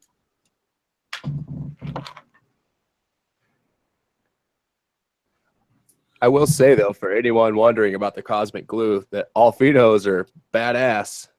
Got a lot of different fruits. That's for sure. Well, that makes me really happy because I was slow to release it, and everybody seems to really, really like it. So that makes me incredibly happy. So awesome. Well, all right, here we go. Oh, and I want to tell you, if you want to check out the indoor garden, go to my Instagram, MzJill Grower. Yeah, go check out Miss Jill. Miss Jill, by the way, we were talking earlier. I think a part of it's because you're smoking hot girl that grows badass cannabis. But I think it's also a little bit the way you write a post and compose checks. And I also think it's the fact you don't post 50 pictures a day. Your posts get chewed up. I mean, I think that last thing you took, like 500 or 600 people have looked at it already. Oh, yeah. I get a lot of comments because I like to respond. You like to respond and you talk and everything. But anyway, go check out Miss Jill's Instagram, Miss Jill Grower. One of the best feeds I've ever seen. Again, she doesn't power post like a lot of us idiots. She just gets up there and gets probably about 5 a week. 5 a week. So yeah, there you go. There's our deck flowers, Miss Jill's lovely deck flowers. Her my black cherry soda that she grew. And by the way, when you see pictures of Miss Jill Jill's green, she grows the shit. She don't let anybody else even fucking touch it. So you get chewed up if you get near your grow room. Space Queen that dropped in the swimming pool, and it was so resinous and well cured that it did not even absorb any water. I picked it up and smoked it later that evening. Awesome. Also, last but not least, before we switch to the next. Oh, go ahead, baby. I'm sorry. We're burning. We're burning. It's quicker to do the hash. I forget. Sorry, you guys. I dropped off for a second. That's we saw right, that. Mark. We were asking you if you were imbibing tonight with us. Mendo Hope. Mendo Hope. I like it. Made by Mendo Sour Power up in Willits. Nice. I tell you, since moving here, I've learned gained some serious respect for those guys up north. Bye, sweetheart. Bye-bye. Let me see if I can grab all of my goodies. Can you get it? All right. Where you going to the grow room? You have a really good night. You too. Thank you, everyone. Awesome. I'm really glad you guys got your fungus gnat infestation down. I knew it was an overwatering situation, but I have other things to deal with. So like I say, she'll target something and take that shit out like you just don't know. So, all right. Well, now we are back with Medically Fit. Thanks for hanging out with us through all that. Yeah. So I want to get right into the meat of it with you. So let's talk about CB1, CB2, CB2 receptors, THCV. Tell me what you've learned. Well, CB1, CB2 receptors. CB1 works more with the nervous system, where the CB2 works with more of the immunity system. So like the endocannabinoid system, a little bit more. Depending on what type of cannabinoid, because from last I ever known, there were 66 different cannabinoids actually found. But not all of them are known what to do yet, or what they do yet. So, where would you like to go from there? Well, no, that's really good. So I want to confirm some stuff though. So, okay, the one thing that I understand about THCV is it acts on that CB2 receptor, like you say. So it's the immunity side of things rather than the other. But it also is an appetite suppressant. Is that correct? That is correct. They're actually doing trials with THCV now for appetite suppressant to help people lose weight that have a hard time stopping themselves from eating.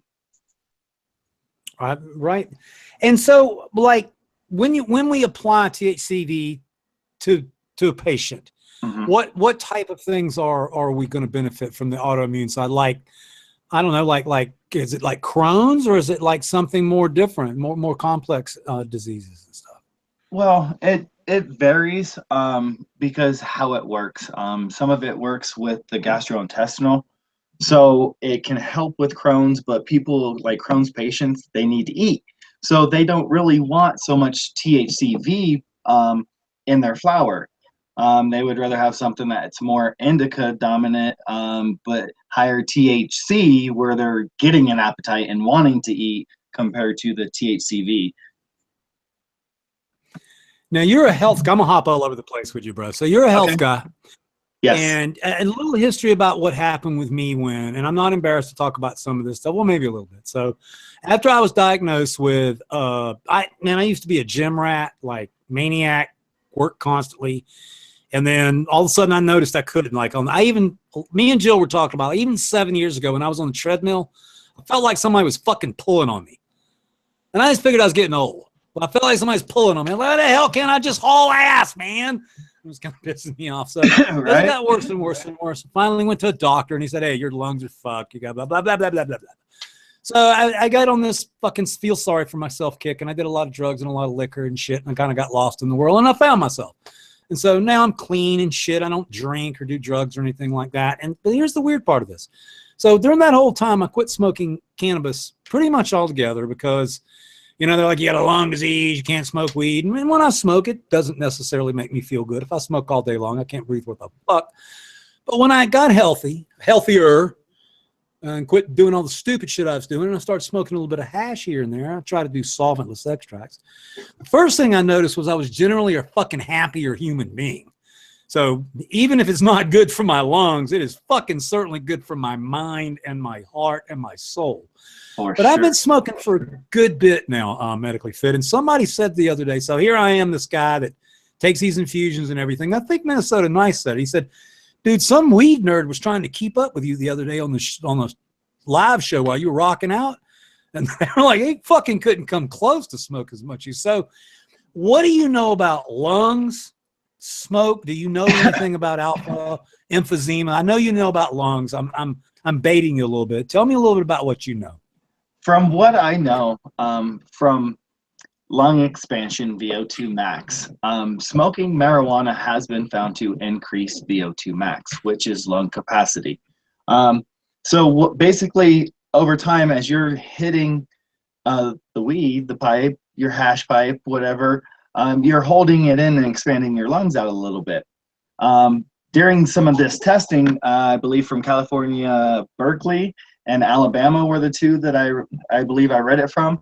They also said that there was no carcinogens with smoking marijuana. So right there's a lot going on compared to smoking cigarettes, which a lot of people do on top of marijuana. So right there, they're going to get a little bit of differences in results on what's going on with their own selves. Well, here's one of my specific. I'm going to get really to the meat of this shit, something I'm concerned about. So I do smoke a lot of really good hash. I mean, fucking Cuban's hash is 200 a gram. I only smoke the best of the best of the best. give away the rest. But all of this stuff that we smoke, especially when we smoke low temperature, whether I'm using my little 3-hole the ember thing here or the glow that Kyle Cushman gave me, this stuff makes an enormous amount of resin. It fills my pipe up, it fills my bowls up, it clogs fucking everything up. So what is this resin doing once it gets in my lungs, into my pink flesh and stuff? Do you know what it's doing? Yeah, the cilia, that's actually part of the lungs, inner part of the lungs, it helps to absorb or get rid of things. So as you've heated up your hash and you're taking in the smoke and some of the heavy concentrates of the oil might get down there. To me, what it's going to do is just start to break down and be absorbed, just like a tincture inside your body. Like you put some of the oil that got on your skin and it starts to absorb in. It's not going to harm anything. It's not carcinogenic. The only carcinogenic part would be any ash or carbon, not necessarily the oil. All right, now I'm going to get a little weirder about this stuff. So when we smoke out of a 3-hole rig, which I want an e-nail, a small e-nail, but because of the low temp thing. But when we use the 3-hole, the first hit is fucking awesome. It's all terps. You know, that white stuff just melts and swirls and yum, yum, yum, yum, yum. But then, you know, your third or your fourth, as you stick that heat probe down into the liquid and you hit it, you know, you're starting to lose a little bit of flavor and stuff like that. So we always kind of like get to a point and we stop and we wipe it out. So, I mean, do you see any harm in let me just, like in the old days, man, I've smoked pounds of fucking resin. When we ran out of weed in the old days, we scraped the shit out of wooden pipes or brass pipes. And this resin was nothing compared to what's out. And I mean, stuff nowadays is clean shit. You could sell what comes out my fucking pipe. So it's reclaim. When do you stop burning it? When do you stop burning reclaim? You know? Well, I stopped burning reclaim after the second time. I won't go any further than that. I feel like that's enough. Like it's been burned. I've decarboxylated, got everything out of it. I'm going to get out of it. And maybe if I wanted to try it in hash oil or like in edibles or something or a butter, but no, after 2, I'm pretty well done. I got you. Well, then we feel the same way. I mean, some of the best hash, and oh, it's over on the table. I've got this cute little here it is. I won't break anything, fucker. I got this cute little station here, you know. I got my alcohol and I got my little badass little eco-friendly Q-tips and shit. And yeah, it's what we do. We clean our rigs a lot. That's why I went to the lung question. And I kind of knew. So basically, our body can handle a little bit of resin, just like it gets on our whatever, and it dissolves and goes through our system. So now, I want to talk about something different, and I don't even know if you know the answer to this. So I'm seeing a lot of products on the market, THCAs in distillate form, crystalline form, CBDs in crystalline distillate form. And the other day I got some CBD and it said, this is in Oregon where everything's got to be labeled. And it said processed by hydrocarbons, do not ingest. I would have thought you could eat CBD crystalline. What the fuck is going on there? Ooh, that's a good question. I don't know if I can answer that one on the hydrocarbons. Depending on what they're using to break it down and isolate it with, would be my question. Like, how toxic really is it for you to consume and digest? Right. That's what I was wondering. I was like, what the fuck? I mean, it tasted pretty good and it worked pretty good, but Oregon does have some weird, right now they're trying to change some regulations. And see, Colorado, I haven't seen any warning labels about stuff like do not consume in that sense. So you can eat THCA distillate, CBD distillate as far as you know. As far as I know, it's going to get broke down. Once it hits your body, then because to me, it's the non-psychoactive part of it. So you're just going to get the benefits of the THCA, and it's going to remain that. It's not getting heated up, as far as I know, warm enough to change over to THC. I got you. I mean, that makes perfect good sense. All right, so now we're getting into the fit part of you. So tell us a little bit about. I mean, me and Jill Jill goes to the gym when she can. She doesn't bodybuild anymore. Actually, she's stronger now that she doesn't compete because she can fucking eat. When you compete, man, that whole eating thing is just a diet. Stuff. Oh yeah. White brown rice with nothing on it at fucking 12 midnight and shit, all that stuff. No anyway, sugar. No sugar. Oh God, quinoa. Fuck quinoa, dude. So quinoa's only good with gravy. Anyway, so exercise is still a big part. Now me, I don't exercise, and I say that meaning I have a very serious property. I don't know if you've ever seen my property. So I can walk from my downstairs garden to the house. That's basically like going for a 20-minute walk, and then I have another set of steps to go to the house. So I do exercise in the fact that my battle is not with fat or cholesterol or anything anymore. My battle is with life, because it sucks so much to move for me that it's like basically put one foot in front of the other. And I'm proud. I mean, you saw my garden, dude. I got help, but my garden's looking pretty damn good for somebody that's out of it. But we all know that exercise is huge. And a lot of us people that grow, we automatically get our exercise. But tell us a little bit about cannabis and exercise. And let me tell you that I'm the guy that never could get high before lifting weights. I was the guy that did my workout, went out to the truck and got stoned and came back in and got the fucking sauna or the tanning bed. But tell us a little bit about exercise and cannabis. Well, there's a couple different things about exercise and cannabis. One with it being related to how the anti-inflammatory properties work in our bodies. So as we're working out, we tear down and break down our muscles over time. And a lot of that causes inflammation in the repair. So if you've ever watched like Arnold Schwarzenegger, Frank Zane, all the old bodybuilders, they would be smoking a joint when they were lifting. And a lot of it was because they were helping with that anti-inflammatory, that feel good, that helped them relax and be able to get those reps. Because sometimes it also helps with the mentality of clarity and focus. And so if you can focus on getting a few more reps because you're just there and you're getting that pump on, it's going to help in that benefit as well. So, and you know, I didn't have access to CBD like when I was a gym rat. If I'd had like these little CBD lozenges and shit, you bet on squat day I'd have tried that shit. Because I mean, we all know squat day is painful. It's just if you really like to work out, it's painful. I have to comment really quickly. I saw somebody in the channel a while ago mention something about ego, and I get a lot of that lately. And I don't understand. I say what I mean, but I think I'm pretty humble about working here and helping people and giving away. So my direct comment to that person in the channel is "fuck you," and now we can move on with the show. So what's your favorite TGA strain? Well, so far it's been Trainwreck. Years ago when I first tried that, I was in an illegal state. Yeah, Time Wreck, sorry. Years ago I was in an illegal state and it came across, and I actually was running that morning. First time I ran like 6 miles. Went to a friend of mine's house and they broke out a bong and some Time Wreck, and whoo, next thing I knew, my buddy was asking me if I was okay, and I was like, I think so, and I collapsed and hit the floor, and it wrecked me. It literally wrecked me. And that was just because of that story. It's always been one of my favorite ones. Like, I've never had anything really hit me that hard that it just put me down. That's freaking awesome, dude. Well, and I got to tell you, if you have any spaces, I have some pretty crazy stuff back on the back counter.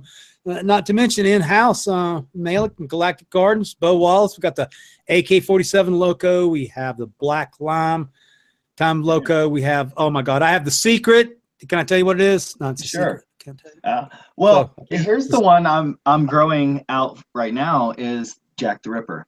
I'm looking for that 5 to 6%. I want that high THCV because I've always grown medically for a lot of people, not just myself, and we're trying to find things that really help. And a lot of people that have PTSD, that THCV really helps deal with PTSD. And it really just kind of shuts off that mentality and that thinking and overthinking, and it just does wonders. Yeah, if you could find something like that and isolate it, it would make my day, dude. Well, they're finding a lot of research about what it's doing with Alzheimer's and dementia, and how it's starting to help with kind of bringing some of that remembrance and dealing with some of those symptoms from that. And my grandmother's suffering from it right now in an illegal state, which really sucks for me because I at least have, it's called my BB Kush. It's 0.86% THCV. So it's one of the higher percentages like Durban poison. But I can't do nothing for it in an illegal state. So, but if I can find something like Jack the Ripper and I can find people here that it's a higher percentage and we can test it to see how it works, then we know we're onto something. Glad you brought that up. I never hesitate to tell this story. I want everybody to visualize this. My friend lives in Savannah, Georgia. His name is Jay, and he's an old school guy. He runs a gaming system, you know, betting stuff, pinballs, a lot of money. He's an old buddy of mine. And he's got a kid. He's got some seizures problems. His name's Wesley. He's a really good friend of ours. And his kid has seizures. And cannabis helps with seizures. And so he lives in Savannah, Georgia. Not a fucking place where you even speak about cannabis. Not where you're dope as fuck at, I can assure you. And so anyway, they've been going to Colorado to get meds for their kid because you do whatever you got to do when your kid's sick. And it wasn't long ago, their kid, even with the cannabis help and even with all the benefits cannabis has, the kid's still sick. So he's having a grand mal seizure. Took him to the hospital. The doctor is aware. They didn't even test the kid, okay? So the doctor is aware that Jay and Lisa used cannabis on Wesley. The motherfucker denied a 9-year-old kid seizure medication. I thought fucking Jay was going to tear that motherfucker's head off. Right there, yeah. It still goes on. I just had to say that shit. It still goes on. That's sad. Yeah, the things we can do. I mean, you just really got me. Like, if you could take a couple of crosses, like the Durbans and your bub and, you know, Jay, maybe mix them together and come up with an isolate for vets. You know, I do not understand PTSD at all because I would have never thought Jilly Bean would have been the one. I would have thought it had been Deep Purple. I would have thought it had been Core. I would have thought it had been an Indica or some shit. But no, it don't work like that. It's more like a mood stabilizer from Jilly Bean seems to kind of help. And I know Urban Farmers in the channel right now, and we will be donating back to that stupid PayPal, super chat shit. We've got almost $500 for Urban Farmer for the Weed for Warriors project. And we just made a big deal. We're going to donate that money on July 4th in honor of Weed for Warriors and Urban Farmer. So I just had to mention that. And, you know, on a daily basis. Well, let me tell you, I got a distributor. His name is Robert down south. And he's a vet. He's a friend of ours. He's a friend of Greengoli's. And he's met this nice woman from Hawaii. He's from the islands. Well, he had to move off the islands because of money. And about 5 weeks ago, his father passed. He's very good friends with his father. And you know this story, man. Some people hear the story all the time. So he said, and I quote, "I thought I was fine, dude. You know, coming back from the military, killing people, blowing shit up and going through all that. And he didn't think he had PTSD, but his father passed and he moved away from his home. And I called to check on him today and he's in the VA. At least he's got a comic side to him. He said, I got to work on my fucking brain, sub. Thought it was okay, but apparently it's fucking not. So, you know, that's what it's about when you're helping the Weed for Warriors project is people who are in serious need. This is a man who's been to my house. He's a sweet, caring man who travels around California helping other vets and got a little drama going in his house. I appreciate everybody saying a little prayer for my friend Robert tonight. All right. So go ahead. There's a couple more things like about THCV, like they're finding it helps with osteoarthritis and porosis, like it helps with bone density. So there's really a lot of information coming out just about THCV itself. And that's incredible. It's so cool because, you know, 2-3 years ago, we didn't know anything. I mentioned I didn't have CBD when I was going to the gym. We didn't know about THCV. Hell, this stuff is going so fast, man. I mean, people send me questions that I have to come on fucking line and ask you about. Now everybody wants to know about CBG. And I know what CBG is. They want to know what strains that have CBG in them. Well, I know our Cheesequake and our Dairy Queen test well for it, but you got to sit around and study this stuff. You know, do you know a little bit about CBG, and can you tell us about its effects? I do, and it's one of them that really everything evolves from my understanding. Not just that, but it also has how do I want to say it? Like an anti-cancerous, anti-tumoric, like it has a property to it that it's supposed to create the cancer to turn on itself and eat itself. One of my dear friends that lived close to me, her father had terminally ill cancer. One of the cultivars that I grew, which was a Chernobyl Blue Dream fake Charlotte's Web cross, actually tested out pretty high in in CBG. And so I gave him some of the concentrate and let him try it to see how it worked for him. And she said that was the first night he had got some really good sleep in a long time. So it's also helping people get comfortable enough that they can rest. Well, which leads me to a question I've been waiting to ask you and waiting for the segue, and you just gave it to me, my friend. So you do know a lot about cannabis, the medical effects of cannabis. One thing that is known about Some Cool is my tolerance is stupid. When I drank, stupid. When I did drugs, it was fucking stupid. When I did acid, I did 5 hits. When I did fucking ecstasy, I do a half a gram. It's just who I am. So I eat, well, these guys on the show have seen me eat 3,000 milligrams of cannabis on the show, and medibles are they're very all over the place, but I can tell you Karen, the person that I use, knows what she's doing. She's measuring it out. If there's a flaw, she's using enormous amounts of trim, fan leaf, crappy fan leaf, and condensing it down. It's not from bud. I am having the hell of a time with my sleep pattern still to this day. These guys see me quite often at 1 o'clock, 1:30, rocking out. Jill goes to sleep at 11:30. Fuck, I'm staring at the wall. So I have not been someone who looked into Rick Simpson all that much.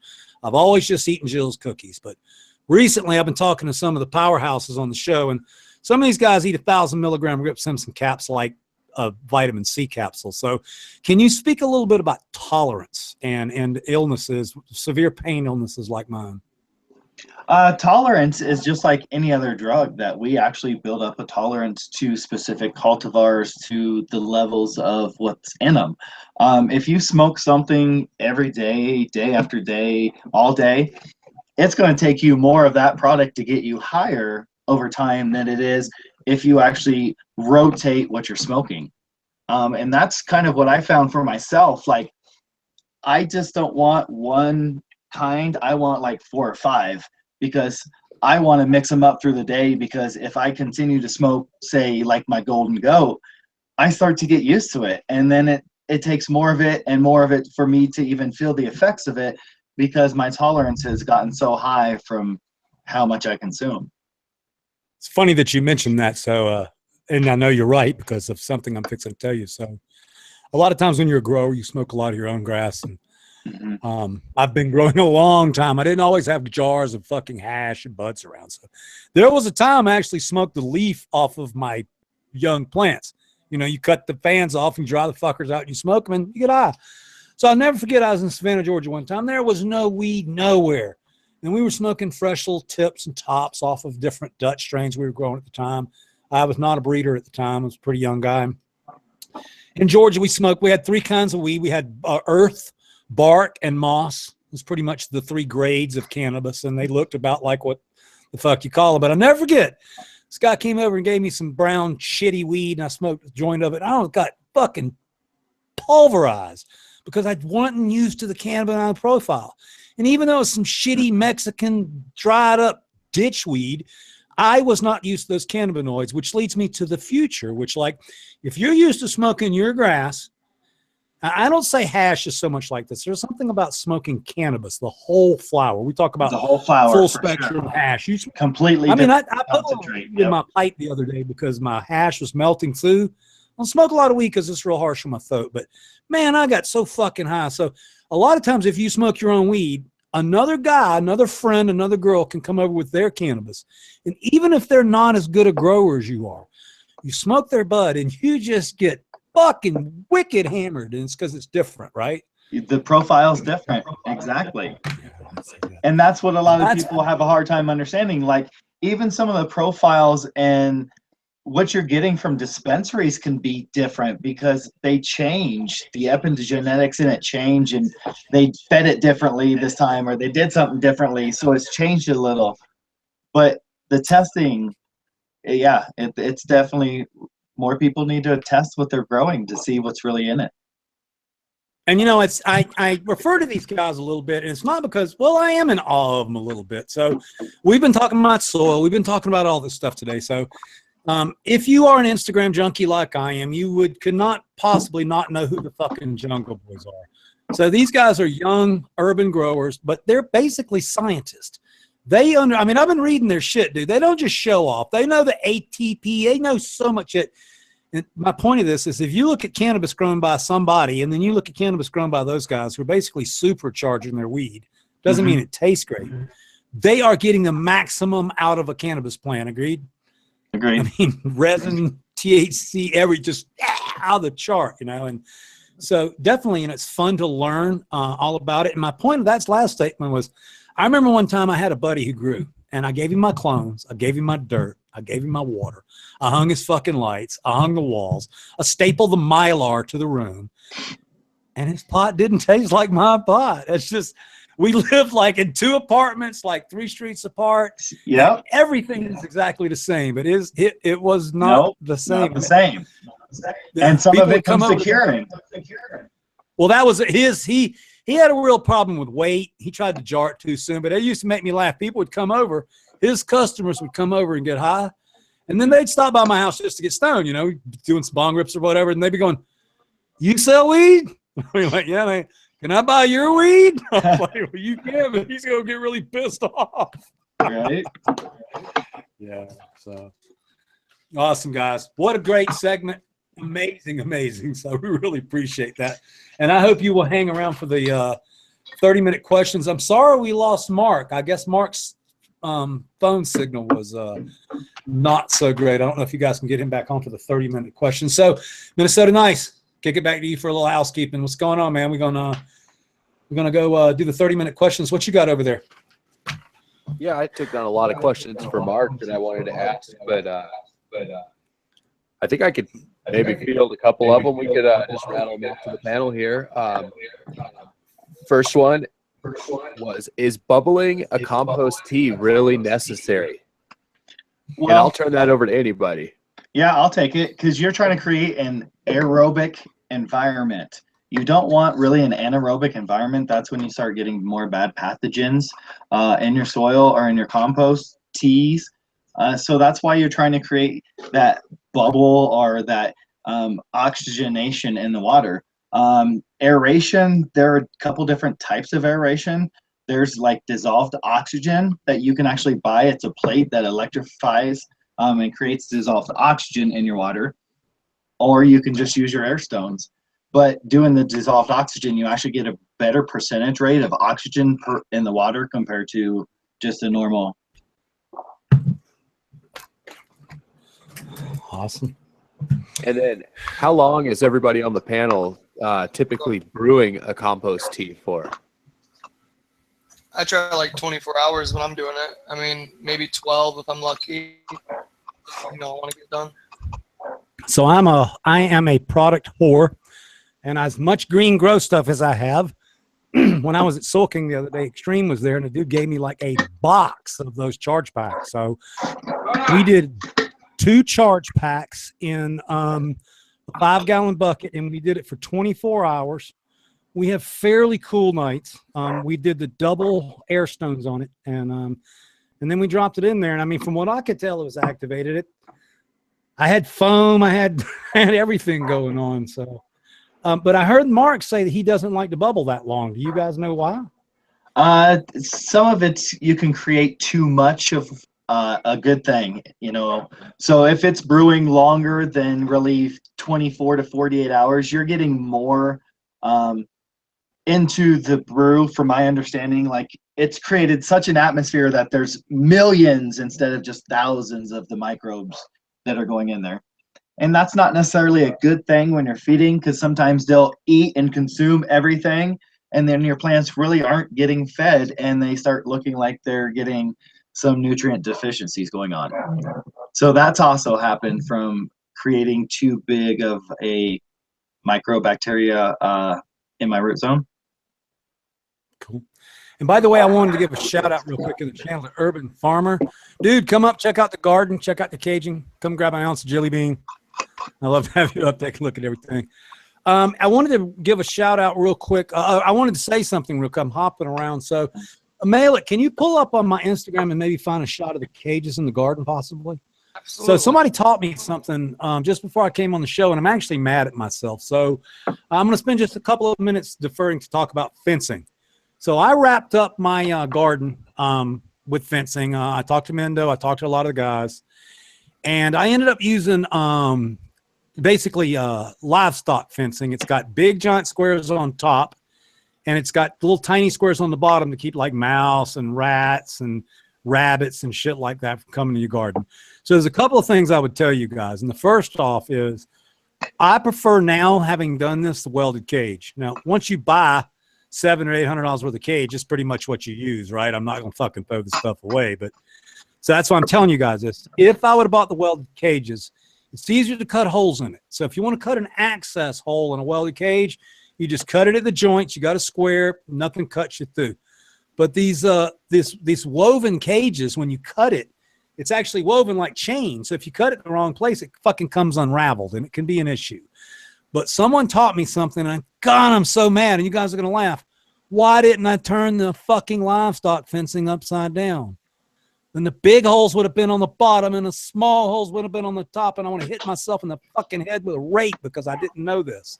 So I'm telling you guys are using that big cage that's got the 4x5 or 6x6 squares at the top, and it's got the little 2x4 squares at the bottom.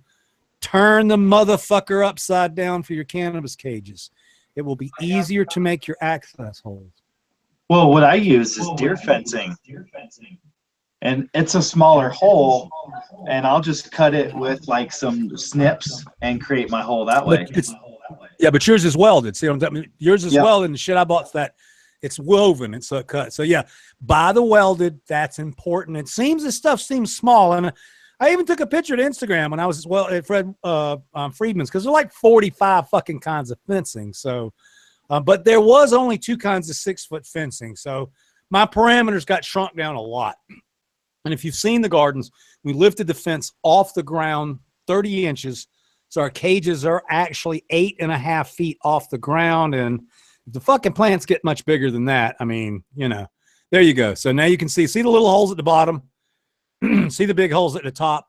Wouldn't have been incredibly ingenious if I'd have just turned the fucking thing upside down. So it's no big deal. We have to cut little access holes so we can get in there to the plants and do the intercropping and stuff like that. But anyway, I thought that was pretty good. Let's see what else they got me up here. So that's about the new fencing. They want to talk about blending hashes. So blending hashes is something new that we came up with the other day.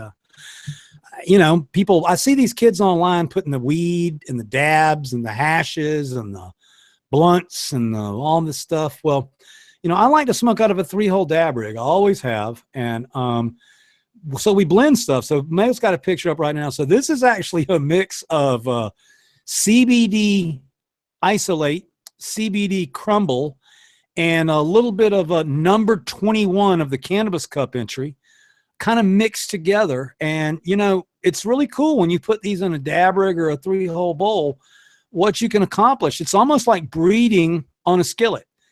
So you take you a little bit of purple, and you take you a little bit of sativa, and you take you a little bit of CBD, and you mix it all together, and you get you some medication. So awesome. Blending of hits, right? The blending of hits.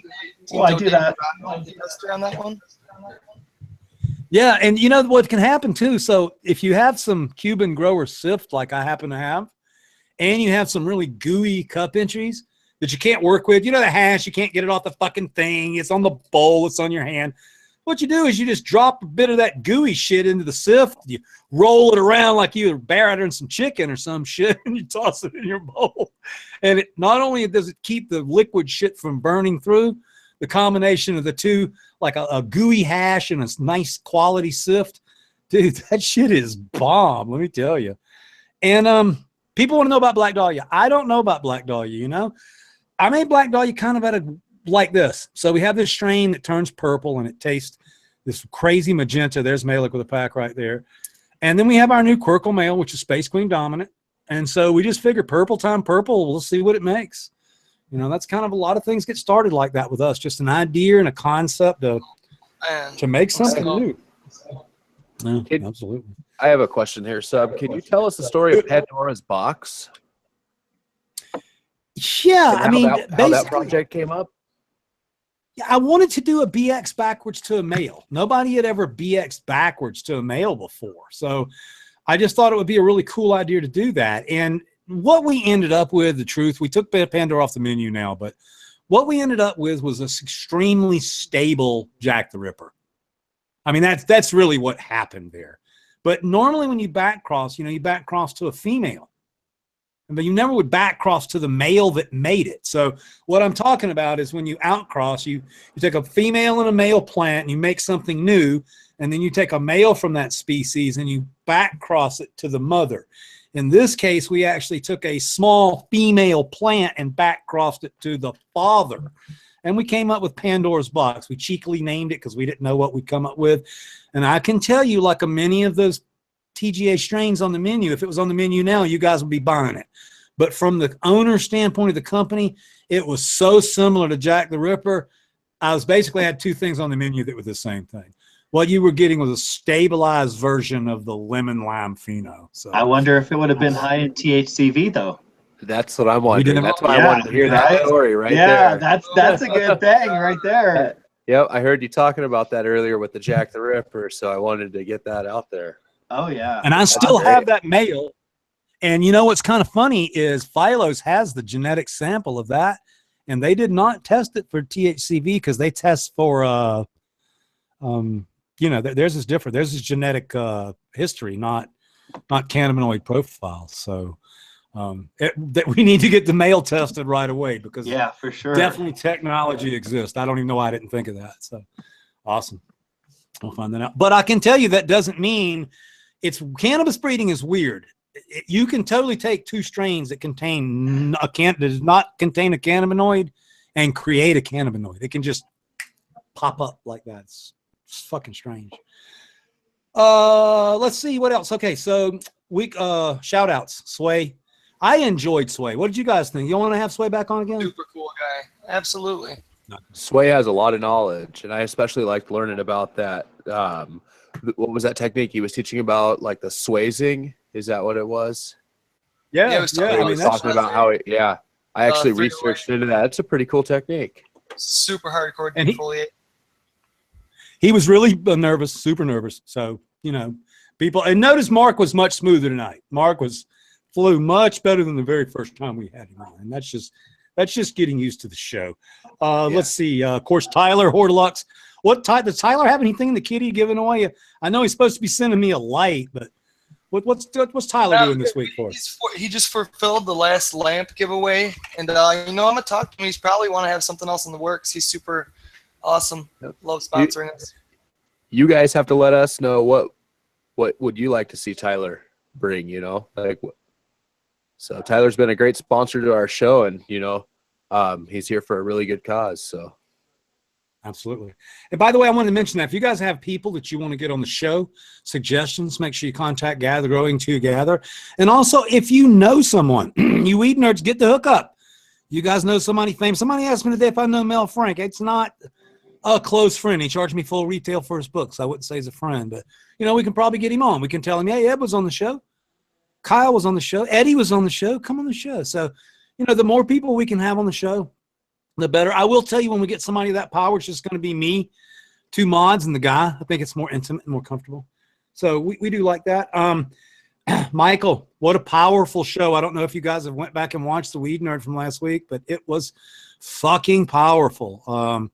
This man cares very much about his sister and baby Jackson, and we've done a little bit to help them. I told you guys I'll be fulfilling our pledges tomorrow.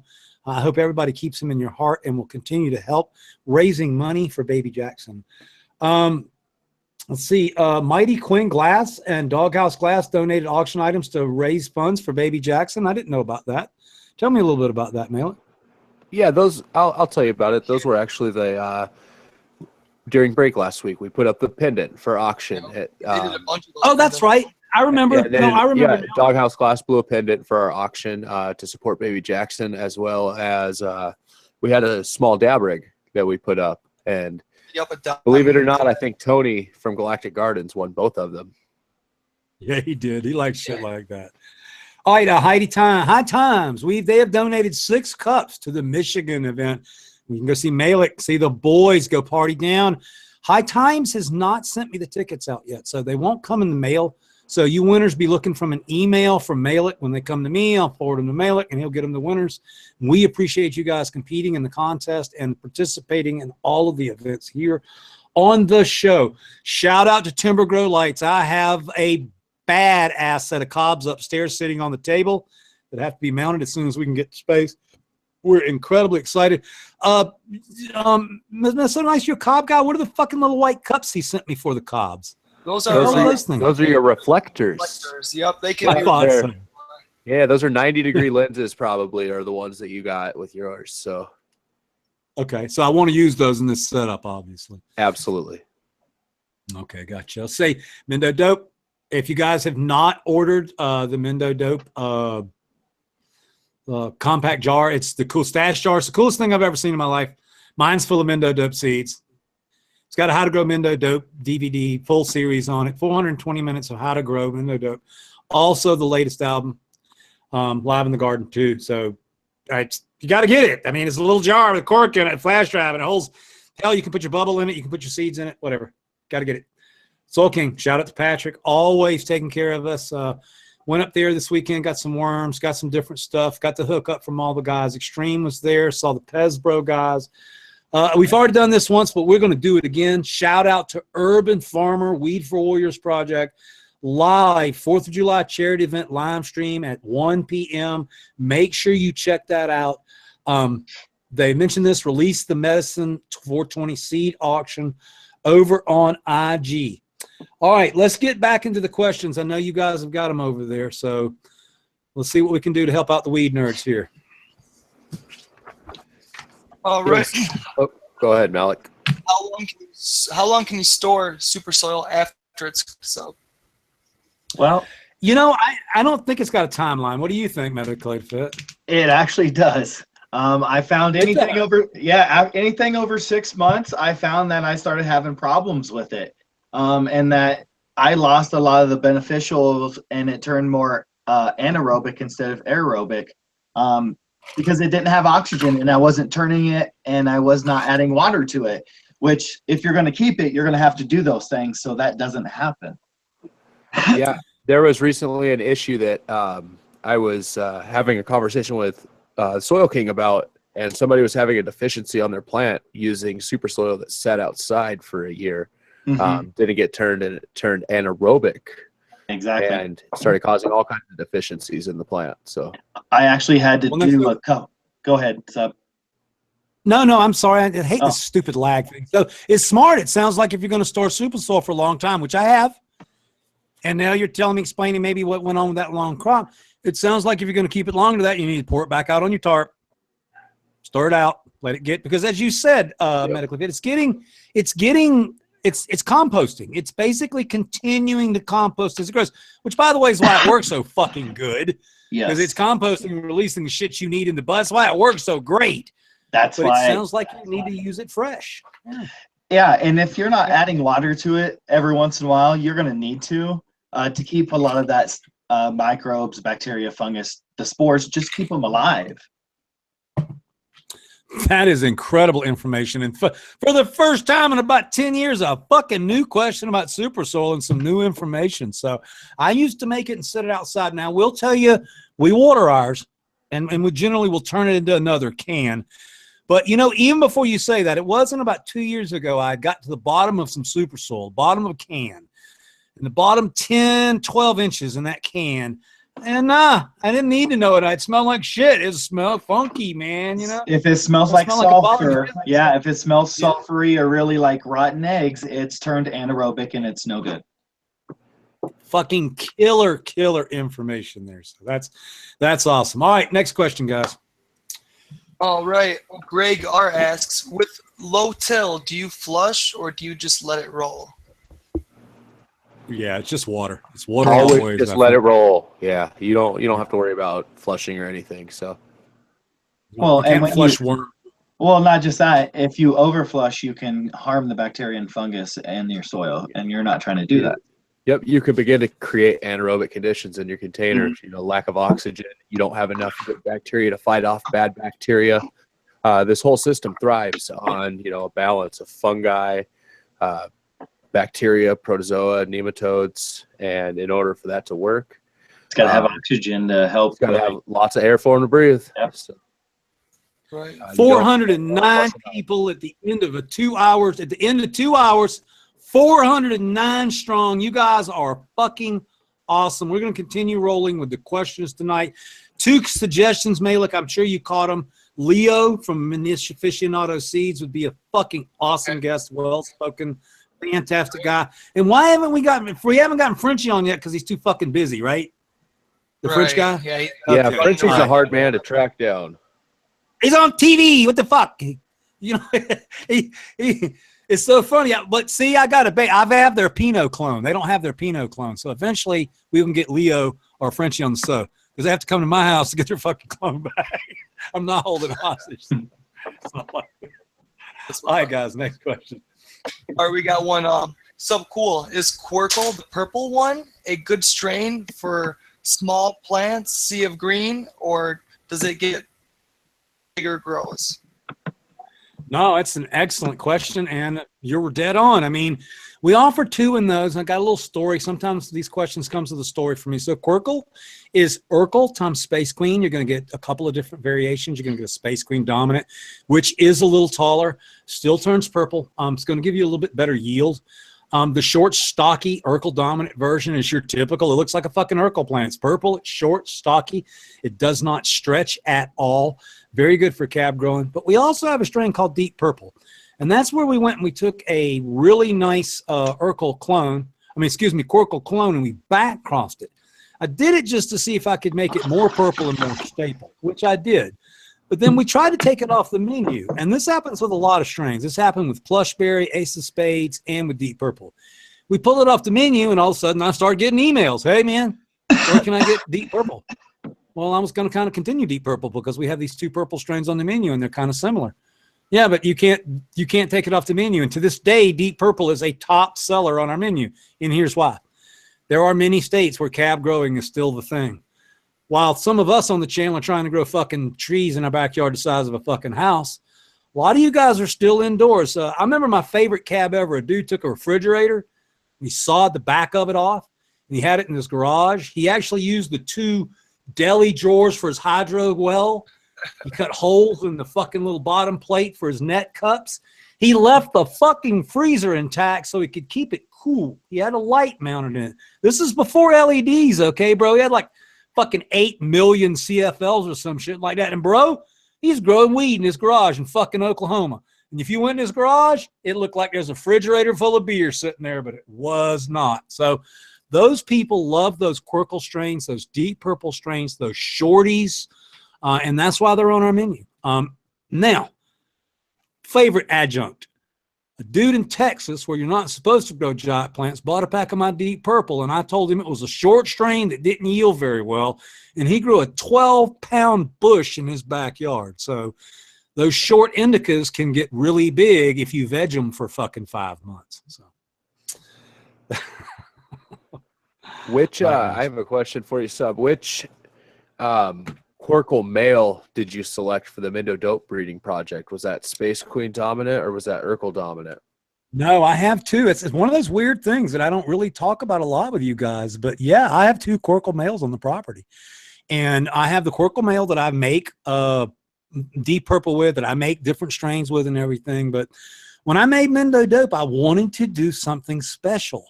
So I went back in, I grew a bunch of Quirkle out, and I got 6 different male plants to work from. And the plant I chose, and these are the parameters I chose from. And this sounds like picking out a pack of cereal from Walmart, but you got to know what you're looking for. But this is what I picked. I picked the very last plant to show sex, male. That's the one that's never going to pollinate in nature. Remember me telling you the hemp is the dominant side of cannabis? The second thing that I was looking for out of this plant was complete side branching. So Urkel is an indica plant. It comes from a region on the earth where you don't get a lot of side branching. In fact, the Urkel dominant clone male, it's hard to get a fucking clone off of because it grows one single stalk and it gets these little teeny little fucking little, you can't even get your damn scissors in there to cut the damn thing, you know? So you almost have to top the Urkel dominant one to get it to side branch to get it to fucking take clones of. The one I chose was the last male to show sex, and it had 1,000 side branches. Like it had just shit coming off the bottom, up in the middle, up in the sink, which means sativa. So we're looking for that space queen side. So the Mendo cross has already got a lot of color, a lot of purple, a lot of anthium in there. And we're going to hit it with the Quirkle, but I wanted to really juice up the resin. You guys don't know this, but Mr. Bond washed the Mendo cut, the locomotion, and it doesn't make, okay, let me change this. It makes tacky hash. There's strains that the shit sticks to the sides. It's the structure of the trichome glands is what I was learning from Mr. Bond, and just the overall shape and design of the trichome just did not work for making water hash. You could not collect it. You couldn't get them to do the process right. So we're trying. Space Queen fixes that. Space Queen is literally an extract male. Like if you cross, I used to make the joke, if you cross Space Dude with a turnip, you get a turnip that had fucking resin on it. So, you know, that's why I chose that breeding process, was to go for the resin. So anyway, and now we also have that Quirkle to do other projects. So very cool. Heck yeah. How much does Jilly Bean stretch and flower, Sub? Jilly Bean is a strain that is super famous, does really good, but Jilly Bean is variants. So if you grow a 10-pack of Jilly Bean, you're not going to get a single female that's identical. Right. And we find when we grow Jilly Bean, she is one tall bitch. I mean, the marmalade cut was finishing at 7 foot. And while I complain when you see the distaste of a plant finishing at 7 foot, that's budding at 3, she was producing 3 pounds per 1,000 watt single-ended Hortilux HPS. So while it was gangly and all over the place and looked brutal, when we pulled the 2 quadrants out, we got just this side of 6 pounds, and nobody's going to complain about that. I will tell you something else about Jilly Bean since you asked. That looks super clean, Minnesota nice. The keeper phenos of Jilly Bean are the fucked up ones. The candy store is not the prettiest strain. The short orange non-stretchy skunks, they're nice. They're great for production, gets heavy yields out of it, but they lack a little character. You know, personally, when I grow Jilly Bean, I'm looking for that candy store pheno. And that's that one that literally tastes like somebody just wiped your mouth with an orange push-up and a couple of now-laters. But there's also so many phenos that are just orange, orange, you know? And so I'm looking for that variance. But the answer to your question is Jilly Bean stretches like a bitch, and she needs to be controlled. And if possible, don't run CO2 her first 21 days. We don't turn our CO2 off here, but if you were in a situation where you could, it will reduce the legging if you don't burn CO2 first 21 days of flower. Nice. Heck yeah. Ethan asks, do you have any tips on re-vegging a plant? Yeah. Wow, what a good question. I don't do that anymore, but in the old days, we've done that. So a couple of tricks is it would be best if you harvested the plant early versus very late. Say a little early versus a little late. You want to make sure that when you harvest the plant, you leave a lot of the lower structure of the plant. It gets really bad if you lollipop your plant. If you've cleaned up your plant to say waist high like we do here, you're going to be fucked. But if you leave some bushy stuff down on the bottom, that little baby growth, I call it teenager growth or baby growth, and you have that on a plant, if you harvest everything down below and you leave some plant, if the plant doesn't have fan leaves and new growth on it, it will not grow. If the plant is only, you know, just resinous little tips and pieces sticking off the stem, it's not grow. But if you have at least one nice shoot on the bottom of the plant, transplant that motherfucker and stick it under 20 hours of light and cross your fingers. That's pretty much it. If it works, it'll grow 1 leaf, 2 leaf, 3 leaf, 5, 7, 11, and then one day it'll be healthy enough for you to take a clone of. Do you agree with that, Medically Fit? I see you kind of nodding over there. Yeah, I have some issues on like regrowth and revegging. If I don't leave enough on the plant, I definitely have issues. It doesn't want to take.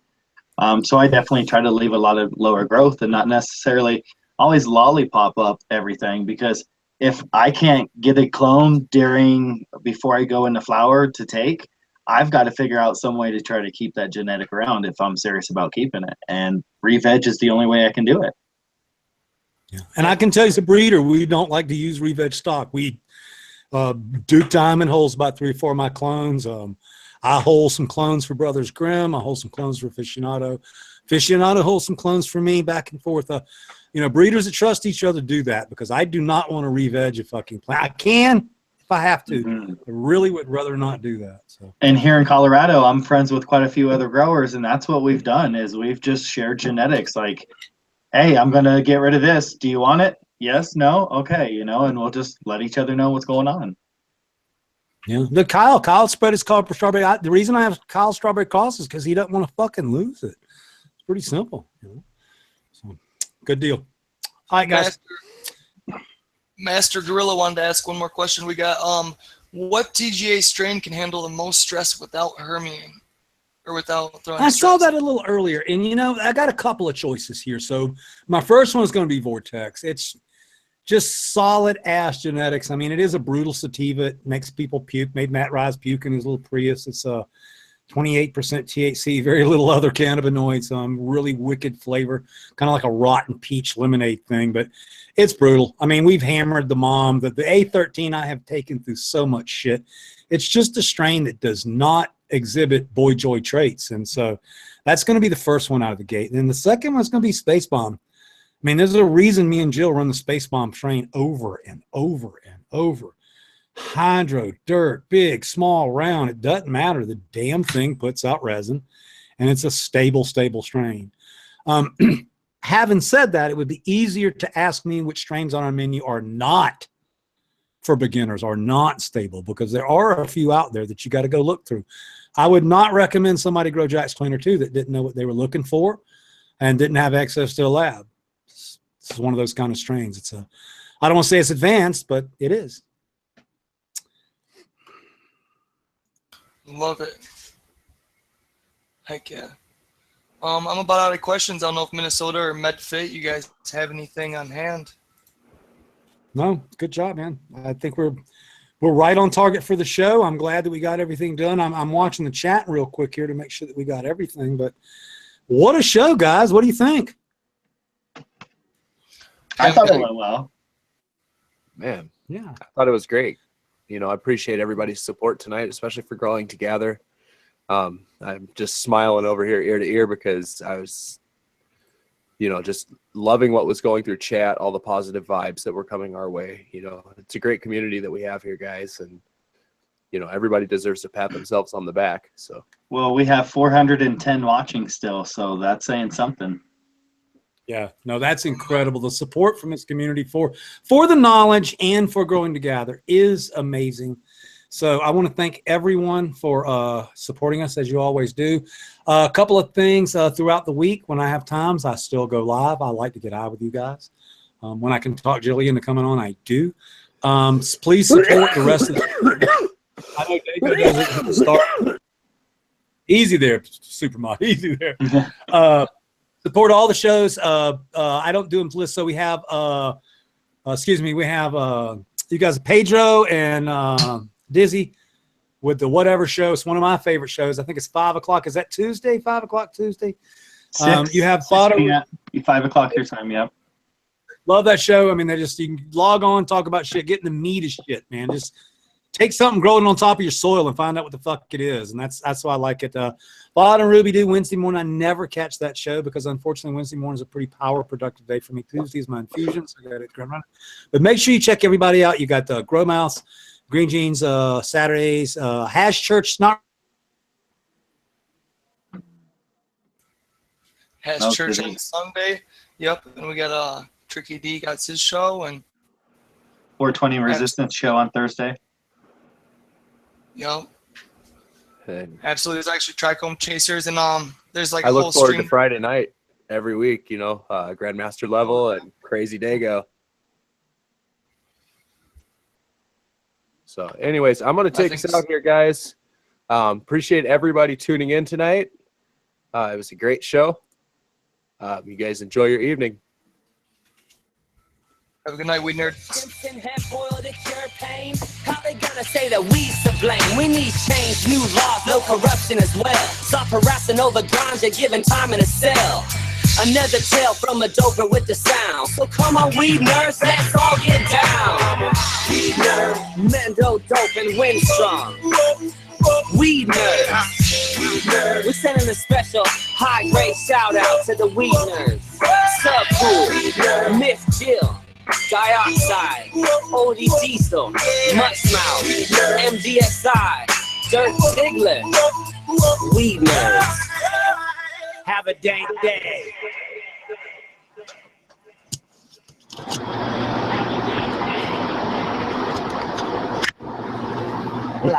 Have a dank.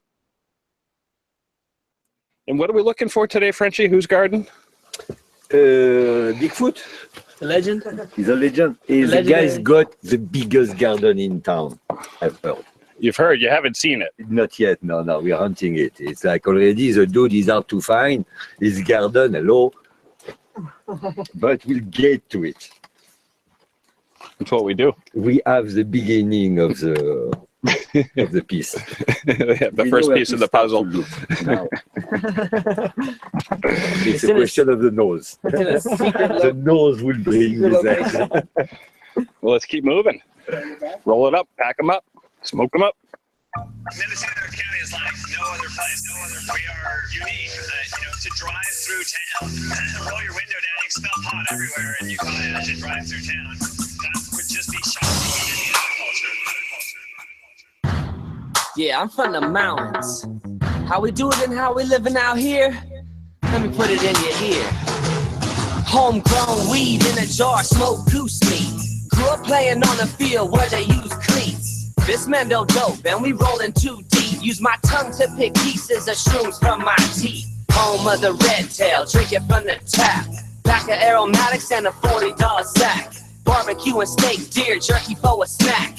Hunting on the mountainside, searching for a catch. Weed gets matched. Got the rolling skills, survival techniques. Learn from Bear Grylls, start a fire with my knife. Cook on the open flame, cause Cuddy where I'm at, there's nowhere quite the same. Gotta be smart, not only on the street, cause half the roads out here ain't even concrete. See, we in the mountains, every game we starters. I'm from Mendo County, home of ganja farmers. Dirt roads out on the range. I'm from the mountain guys, dogs watching my plans. I'm from the mountain guys.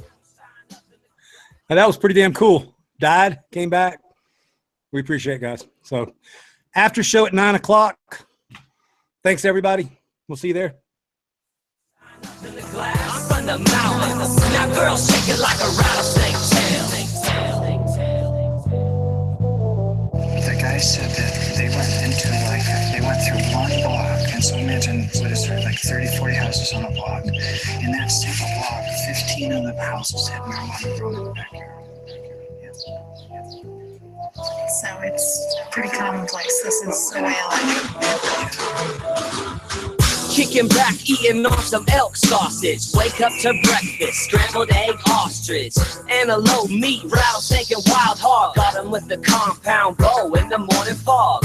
Year-round fresh creek water flows. When you're living in the mountains, how the life goes. Sitting in the fern grove, walking down the grapevine. Cannabis, culture, growing on the main line. Mud bogging, kicking up dust. Low riders won't make it, just lifted up trucks. Holes in my shirt and my shorts are dirty, not even tripping. It's Mendo, the hills, you heard me? They pop pills for Furley, smoke weed for Marley. One love from the mountains, supplying the party. We living different in the sticks, in the boondocks, coming with the California twist. Old heroes out on the ranch. I'm from the mountain, guys. Dogs from the mountain. I'm from the mountain, guys. From the mountain up in the glass. I'm from the mountains. Now girls shake it like a rattlesnake tail.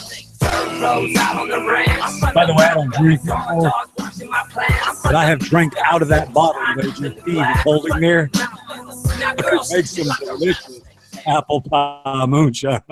Like, oh my God, is it good? Hey, that's going to do it for the show tonight. Be excellent to each other. Do something kind for somebody else. Have a dank day.